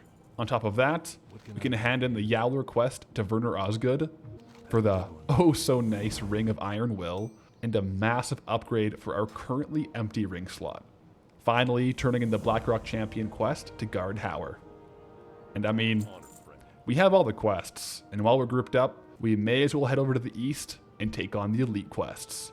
We do have quite a few, and quite a good group here. So I have 2 headhunting quests for bosses in the keep, plus I need 3 orbs from the casters here. Our priest also needs a quest at the top of the tower though, so we can work our way up there. With this group of 3, we could use our mage's crowd control to polymorph one of them, and then focus on taking down the rest. To be fair, right about now would have been a good time to be spec'd for Righteous Fury, I suppose. But there it is, level 26. And with quite a few strategic and careful pulls, which if you want to tune in some of these moments live, I am streaming them on my Paths Archive channel Tuesdays and Thursdays, plus over on Twitch at twitch.tv/PathalerixGold. So if you want to come hang out, pop in and say hi. Anyways, to Stonewatch we go, with a few more strategic pulls. This is a run. Yeah, I think we might need another traveler here. A rogue should help quite a bit, so our group of 3 turns into a group of 4. Plus, we gain another CC with a sap. And the first boss target here is Thariel Zun, who does have a few adds around him, but we should be able to use Polymorph and Sap to help out. Let's see.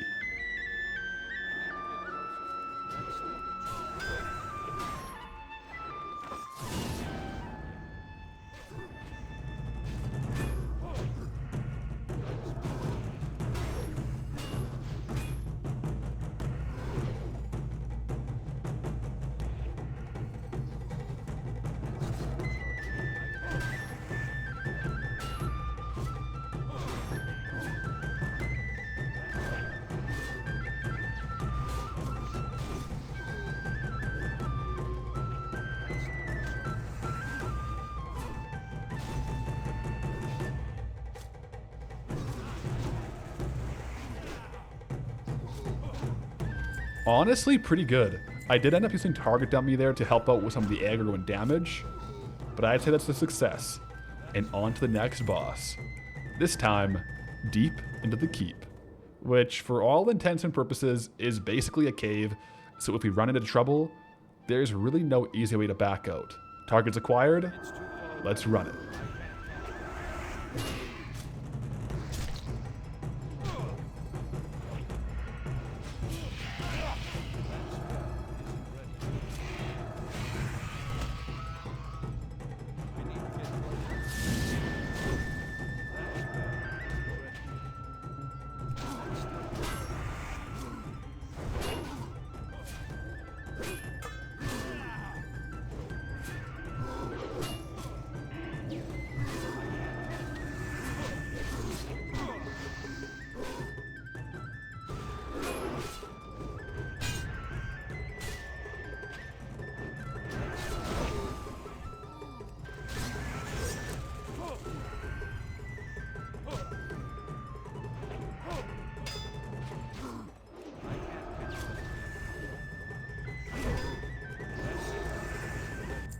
And pretty clean, to be honest. A solid group. Before we hand in this quest run, though, there is one more boss quest that we have to do. Lieutenant Fangor, who really doesn't prove to be much of a problem either. And the rest of my group is done these quests here, but I need to stick around and grab the pendants. So I'll drop group and finish up solo. Oh man, that's a quick spawn.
Oh my goodness, it looks like we leashed the whole place. I did get to lay on hands onto our priest, but I don't want to stop or keep healing him because it'll just keep releashing the mobs.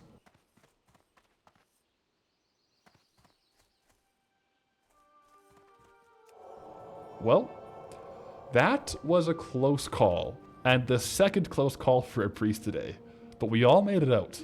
So very carefully, I can head back to get the rest of those pendants before running off to hand in these quests, with a massive quest haul again, and the elite quests bagged. With all that done, we've pretty much cleared out all of Redridge now. Luckily, without a death on us or a group member. So let's head back to Stormwind for some much needed R&R, some first aid training, some paladin training, and some crafting. But we're getting back out into the world for some more questing. Currently standing as a level 26 human paladin, we have a few options for where to quest, but following our Redridge adventures, we do have a bunch of the Duskwood quests left over and ready for the taking. So without too much further ado, let's get onto this flight path and head over to Duskwood. Well, actually, I think it's faster to go to Westfall because our current quests are on the west side of Duskwood, but either way, here we are. First and foremost, let's return the book we got from Sven's farm. By his look, it seems that there might have been a little more behind the family's death, and if we can find whoever the shadowy figure noted in the book was, it might give him some more information. So we'll ask around Darkshire when we're back, but for now, there's a little more to do around the Darkened Bank, like returning some items to Abercrombie, and it just so happens that an undead elite, Eliza, is out in the back. Luckily, we're high enough level to not accidentally pull her by walking too close, but makes you think. Either way, and with that, it's time for some ghouls. Because we have quests for the Ravenhill Cemetery to get the ghoul ribs, the ghoul fangs, and on top of that, to kill 20 of the plague spreaders. These are the higher level ghouls that are often hanging around or in the crypt. Being a paladin though, we are pretty well equipped for the job, which can remove the diseases that these guys keep putting on us, and of course, the keystone ability of exorcism, as long as our mana stays up. And with 3 quests centered around one mob, the task is pretty simple. It's Plague Spreader Kill O'Clock.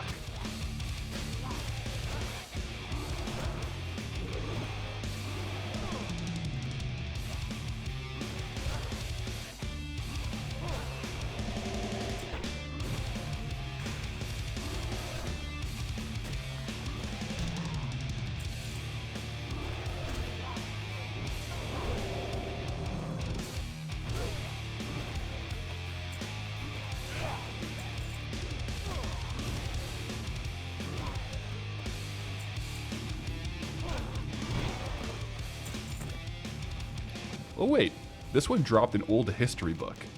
Interesting. We'll have to return the book to the Stormwood Library and see what comes of it, but back to the spreader killing.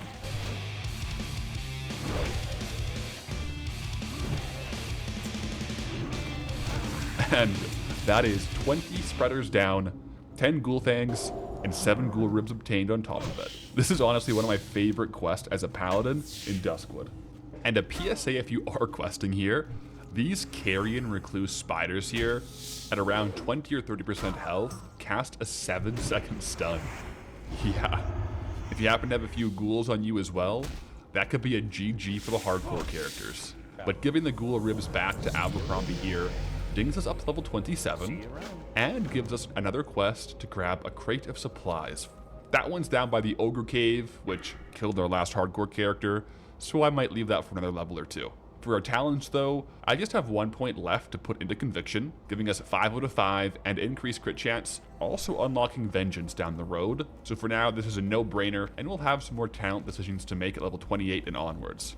So I think it's time to head back to Darkshire for a few hand-ins. But on the way, it looks like we might be able to actually min-max and take out some of the Worgans just outside of town. We only need 6 Shadow Weavers right now, which shouldn't take too long here.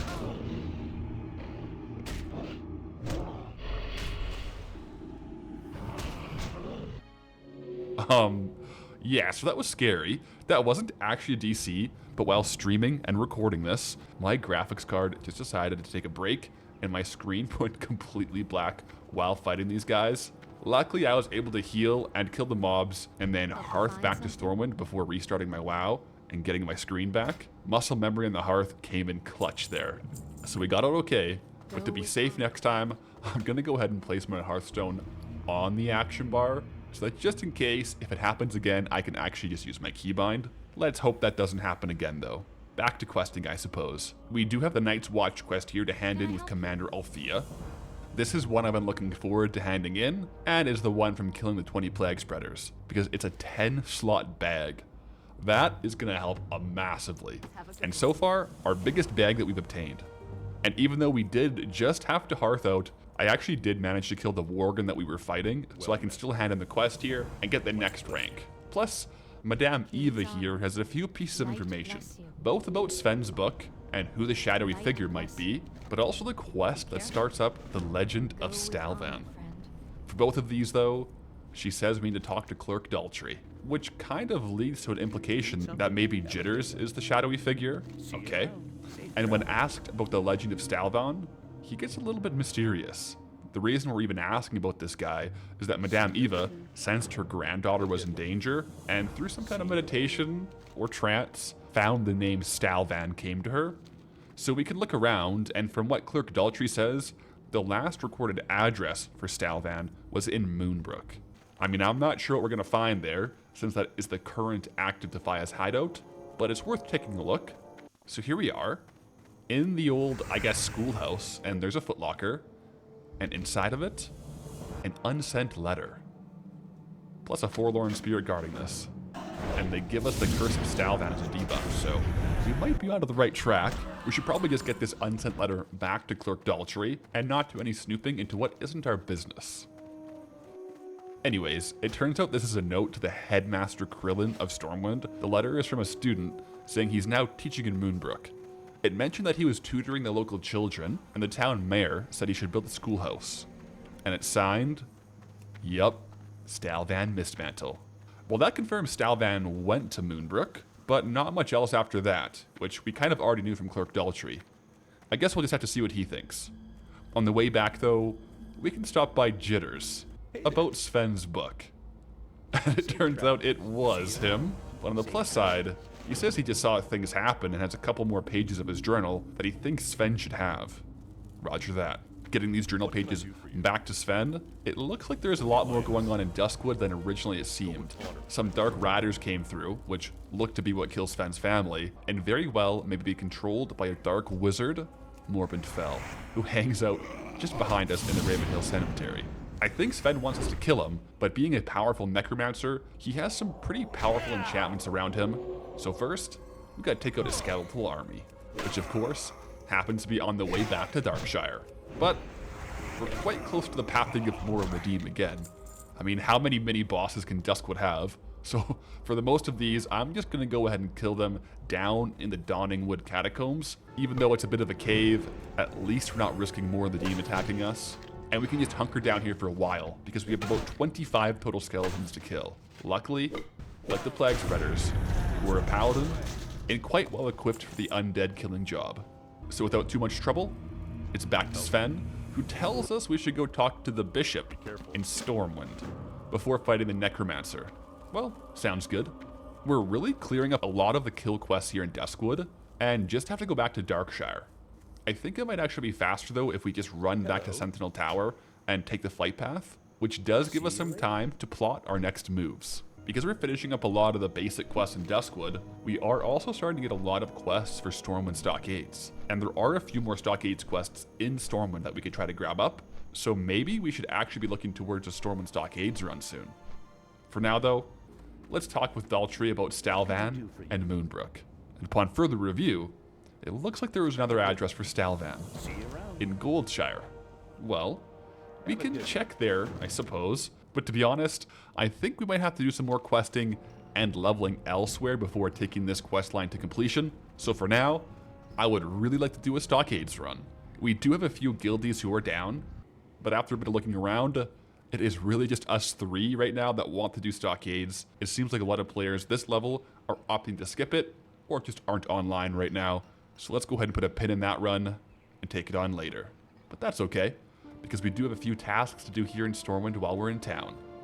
First up, we have to train and talk to the Bishop about taking out Morbid Fell. And he says we need some light-forged iron. And there should have been a shipment from Menethil Harbor over in Wetlands. Okay, and, well, remember that Stormwind library book we found? I think it's time to return it. And he actually sends us over to South Shore in Kalimdor. I mean, I'm sure we'll head there eventually, but not right now, because at the moment there's a bunch of quests over in Wetlands calling my name, and light forged metal to be obtained. We haven't done too much in the Wetlands besides run through it for Varrigan's Fist, so let's see what it has to offer. Here we go. So Glorin Steelbrew at the Deepwater Tavern says there's shipwrecked debris off the shore from the Third Fleet of Kultiris sunk by the Red Dragons during the Great War, but there might be some of that light-forged iron there, so it's worth a check. Not to mention quite a few other quests over here in Wetlands, some of which require buying the local deckhands a pint before talking. Understandable. Some more odds and ends here, like a quest from Carl Boren to take up the Murloc camps and the head Murloc Gobbler, since they're interfering with merchants and deliveries to town. So with a full quest log, let's go questing and get that iron first. The shipwreck really isn't that far from town, literally a stone's throw away, and the chest here does have 1 ingot. And the rest? Because we need 5. Well, we're going to have to get those ones from the Bluegill Raiders around. They must have looted and pillaged the wreckage. The downside? Well, they have roots and runaway mechanics. Not to mention they're a higher level Murloc, which can be pretty tough generally, and statistically, the 5th most dangerous mob in Wetlands. On top of that, the drop rate of these ingots is crazy low, or we're just getting super unlucky. So far, I'm about 30 kills deep and only have 2, but at the very least, it's pretty good XP from just killing mobs, so I'll just lock in for a few more kills here. Now that I think of it though, these mobs on Deathlog may actually just have an abnormally high kill ratio because of low-level players using Menethil Harbor as a hub to swap between starting zones. Night Elf players come through here and either swim or run pretty close to these waters to try to sneak into Elwyn, or vice versa. So maybe that's a part of it. Alright, and there we go. 5 out of 5 finally obtained. Back to Glorin, who says we should go to Elmore in Stormwind, the blacksmith. Roger that. Before we do that though, we have some catch up to play in Wetlands. Like I said, we haven't been doing much questing here, so there's a few lower level quests to tag off before they scale back up to our level. First one, the Murlocs who are bothering the local merchants. Check. On the way to the next, a quick stop at the local special goods dealer, and check this out. What can I do for you? Elite shoulders. These bad boys are an elite upgrade indeed. Now they do cost over a gold, but I think that's well worth it. The armor and stats on these things are insane, so we officially have a solid green item in the shoulder slot. which spurs us on to our next catch-up here, the local Dragon Mare Raiders. We have to take them out for 8 Dragon Maw War Banners, and again, another mob that can root, which is all good, because worst case scenario, we do have a Blessing of Freedom to drop roots. It does take off our other blessings, like Blessing of Might, Blessing of Wisdom, which wastes a little bit of mana and a couple global cooldowns, but it can be good in a pinch for sure, especially if they start running away. Now that I think of it though, these guys might be the first orcs I've seen on this character. I guess being close to the harbor allows for a bit more ease of access from Durotar, at least lore-wise. But doing this quest, we do have to be quite careful of which ones we pull. There's a few stragglers around and outside that are ideal for picking off, but the main camps, if we pull one of the orcs, it probably comes with another 4, and we are in a valley backfilled with even more orcs, so if we pull a big mob, there is no easy way out. But we managed it. 8 out of 8 war banners completed. And on to the next. Further east into wetlands, we have a quest out here to talk to the Green Warden, which actually levels us up, ding 28, and gives us a quest to take out some gnolls. Very good. With the level up though, does come a new talent point. We have a few pretty good options, but from what I can see here, I do think improved Retribution Aura is going to be a massive damage increase. Just increasing the passive damage we reflect consistently is super good, especially if we pull 2 or 3 mobs. It's our only source of some kind of AoE on this character right now. So with the talent sorted, let's lock in for the next quest, which could be one of the most difficult drops in wetlands. Sita's Bag. Whenever a quest in Classic has a drop, but you only need 1, expect some low drop rates. This quest can take a wild amount of kills if we get unlucky. Okay, first kill. Well, that does negate any bad luck on those murlocs, and I, for one, well, take it. And head back to Menethil Harbor for a hand-in and a restock. And now, Wetlands quest should be pretty well caught up to our level, and we have a bunch of good quests on the horizon. So it's back out to Wetlands and into the Sundown Marsh for us. We have a few of the higher level quests to get going on, starting off with some of these crocs. Luckily for us, they have pretty much a 100% drop rate of their item, and we just need 6 of them. So in the bags, and on to the next. The Lost Fleet. Just off the shore of the wetlands, we have a sunken ship. Remember that first mate we bought a pint for back in town? Well, this is a ship filled with cursed sailors. They're a pretty decent level as well, so this area can certainly get a little bit risky for hardcore. This first layer of the quest, we just need to get on the ship and take out a few of the sailors. Nothing too wild, but we definitely do need to pull carefully here, because with nothing but water behind us, there really isn't an escape path if we pull too many. We can't run away very fast in water, so we would have to stand and fight most likely. We do have access to the undead killing techniques though, exorcism, so let's maximize that value. With the first ranks of the sailors picked off, the last part here is first mate's Sneelig's snuff box. The only problem is he's in the bottom of the boat and surrounded by a whole bunch of other mobs. I think to be safe, my best bet is just to pull him outside where I can swim to the surface, breathe, and take them out.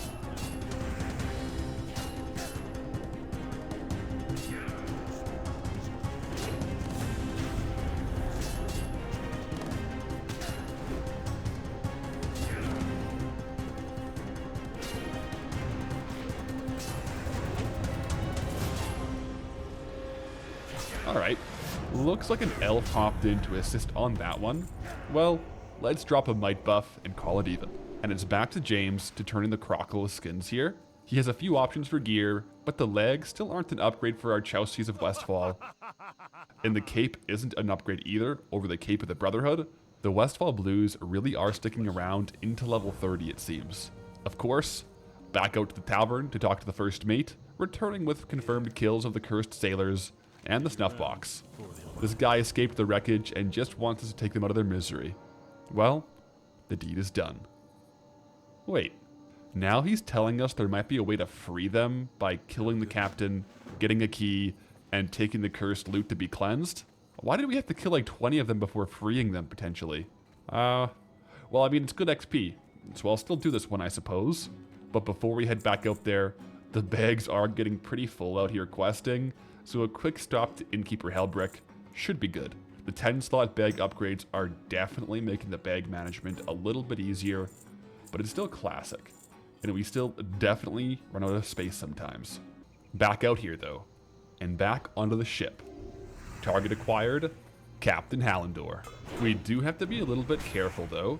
This green shield spell is actually a spell reflect, so I really don't want to cast Exorcism or a stun into it. That could end, well, badly. And without too much trouble, key obtained.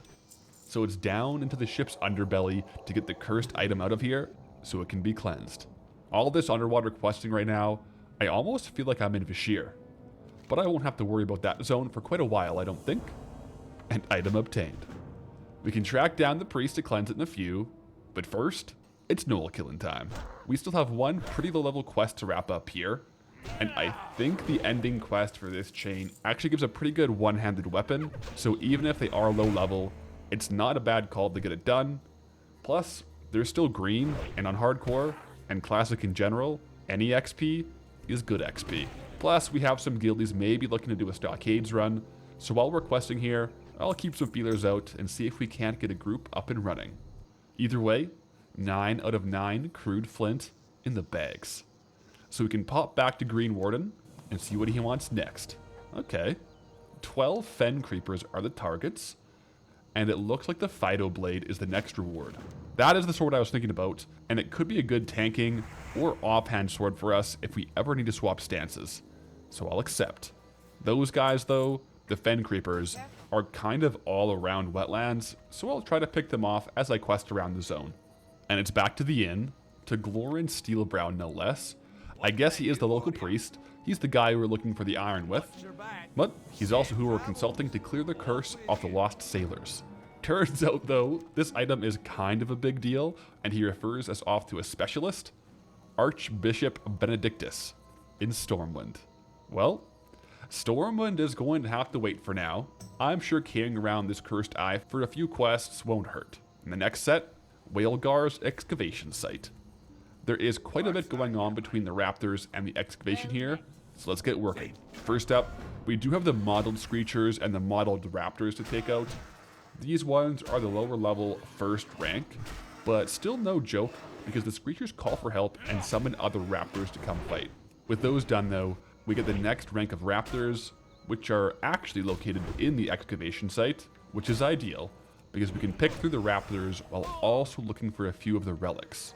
There's about 4 here that we have to grab, and we're surrounded by the modeled Razor Mars. But with some sleuthing around and looking for pieces of dirt, artifacts, urns, we're slowly getting this done, and we're also slowly getting a stockades group put together as well. So as we're getting closer to the quest, we may just have a thing to do after.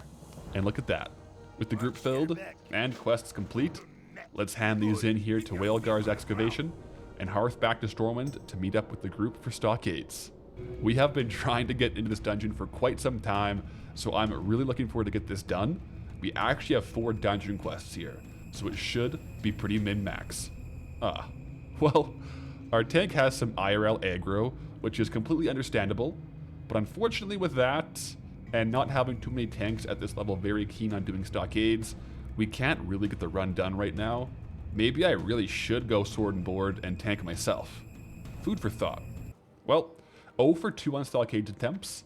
I guess let's just head back out there questing and see if anyone else wants to join up for it later. At the very least, while we're here in Stormwind, we can pop into the Cathedral of Light to get this cursed eye cleansed. No need to have bad luck in the bags on hardcore for any longer than you need to, and once cleansed, it's actually a pretty decent healing offhand. We may as well min-max the Cathedral of Light and train here, rank 2 of Exorcism, and we actually get Shadow Resist Aura. Not a bad level for training, and those could come in handy. So where to next?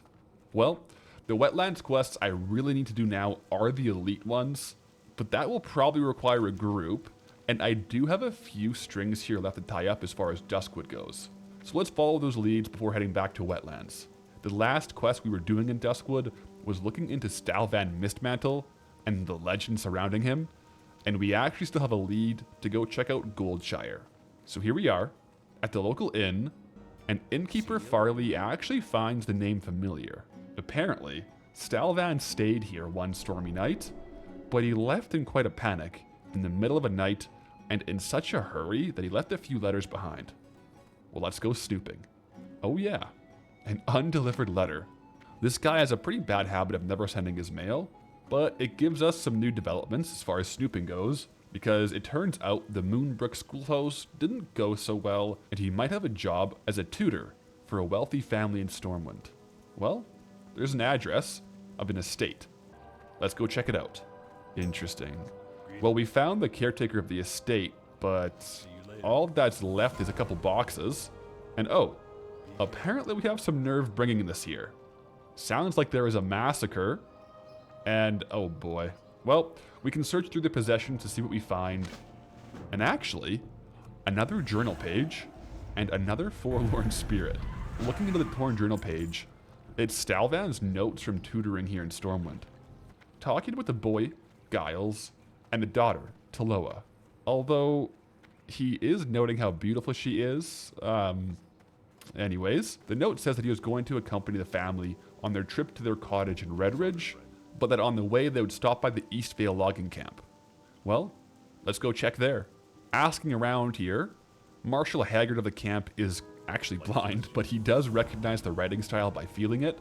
I didn't really realize it was Braille, but I guess maybe there's indents on the pages. And he's telling us there's writing that matches this up in a bundle of parchment upstairs. Let's go see. Alright, a forlorn spirit, always a good sign. We must be on a trail still. Haggard here says if it matches to go see the local Darkshire innkeeper about it. It also mentions some, well, let's be honest, very concerning feelings towards Taloa. This is not turning out too well, it doesn't seem. And by the light, Tavernsmith Keeps does recognize it. And it matches the writing of another torn journal page. One involved in the mystery of the slaughter of this whole family. The one Stalvan was tutoring the children of. There wasn't enough evidence to convict the old man in the woods then. But this? Well, Smiths thinks it might be enough. Time to report to Ebonlock immediately. Well, first let's snoop actually. So it looks like Stalvan went off the deep end after Taloa brought a boy around and said Stalvan was just her uncle or something. Man, well, let's get this to the authorities. And Commander Ebonlock doesn't need a trial. And after checking with Daltrey, the local forensic expert who happens to be 3 steps away, confirms the handwriting matches. And she tasks us with assassinating him. Roger that. Although, this is a level 35 quest with some ads and some elites, so let's put that on the shelf for the capstone of the Duckswood quests. We're getting quite a few of those stacking up between Morbid Fell and Stalvan. And since we're level 28 at the moment, let's just go ahead and finish up some of the more standard quests around town for the time being. Like these Nightbane Darkrunners. Hopefully no accidental disconnects on these ones today.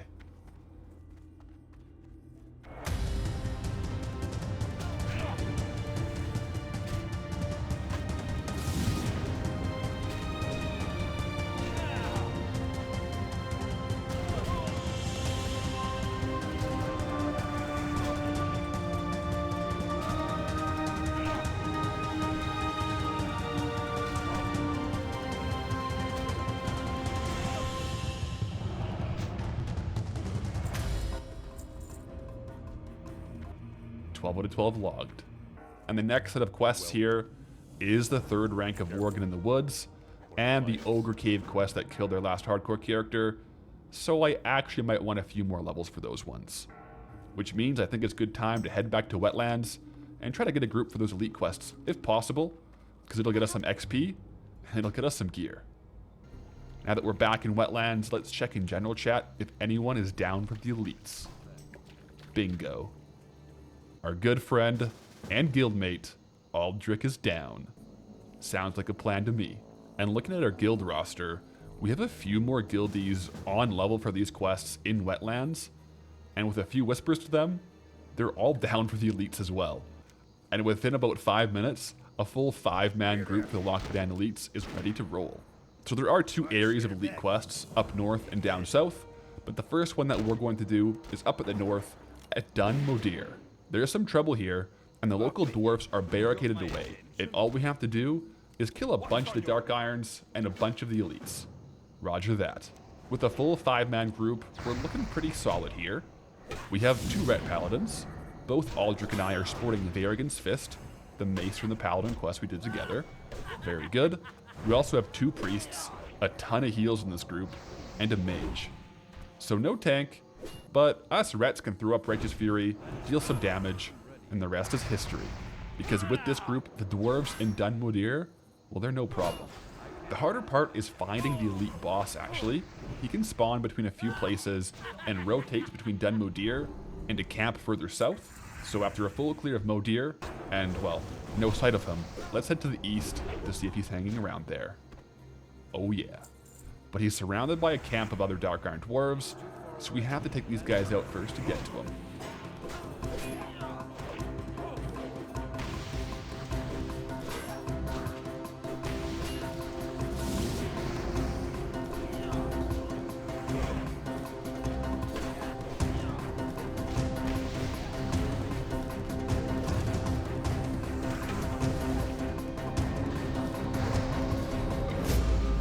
And on to the boss, Balgaris.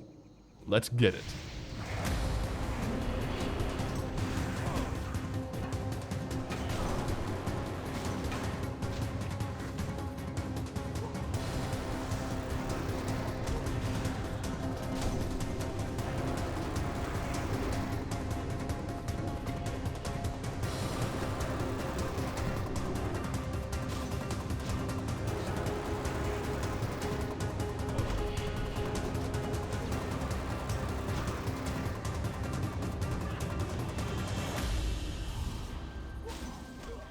And there we go. Target down and handing it in for a ding to level 30. Let's go. We have come quite a way on this paladin. Level 30 in the books, hardcore intact, and good times being had. But we aren't done here in Dun Modir. We have to run close to Arathi to blow the Dark Iron camp to smithereens. And with all that done, we actually get another quest that is heading to Stockades. Okay. I think this group might be down to go there after all these quests, actually. But first, we have one more elite quest here in Red Ridge to wrap up. Chieftain Necrosh. This is down by the Dragon Maw Works in the Anchorfang encampment. There's quite a few mobs around, but with this group, we're in a pretty good position to take them on. Our mage can cast roots, and the rest of us can kite around the roots a little bit to avoid damage and kill the rest of the mobs. So with the confirmed kill onto the Necrosh handed in to Captain Stoutfist, it's off to the Stockades. Because yep, this whole group is down to roll into the prison. And we finally have a Stockades group. However, no tanks, just 2 ret paladins. So next time, we'll take it on. And with level 30 in the books, the first chapter of our paladin's journey has been sealed. And travelers, well, we're writing the next one live. Streaming this character on Path's Archive YouTube channel and twitch.tv/Pathalerix Gold Tuesdays and Thursdays. So if you want to see where we are right now, and if we're alive, pop in and say hi. Otherwise, I'll see you with the next mega update.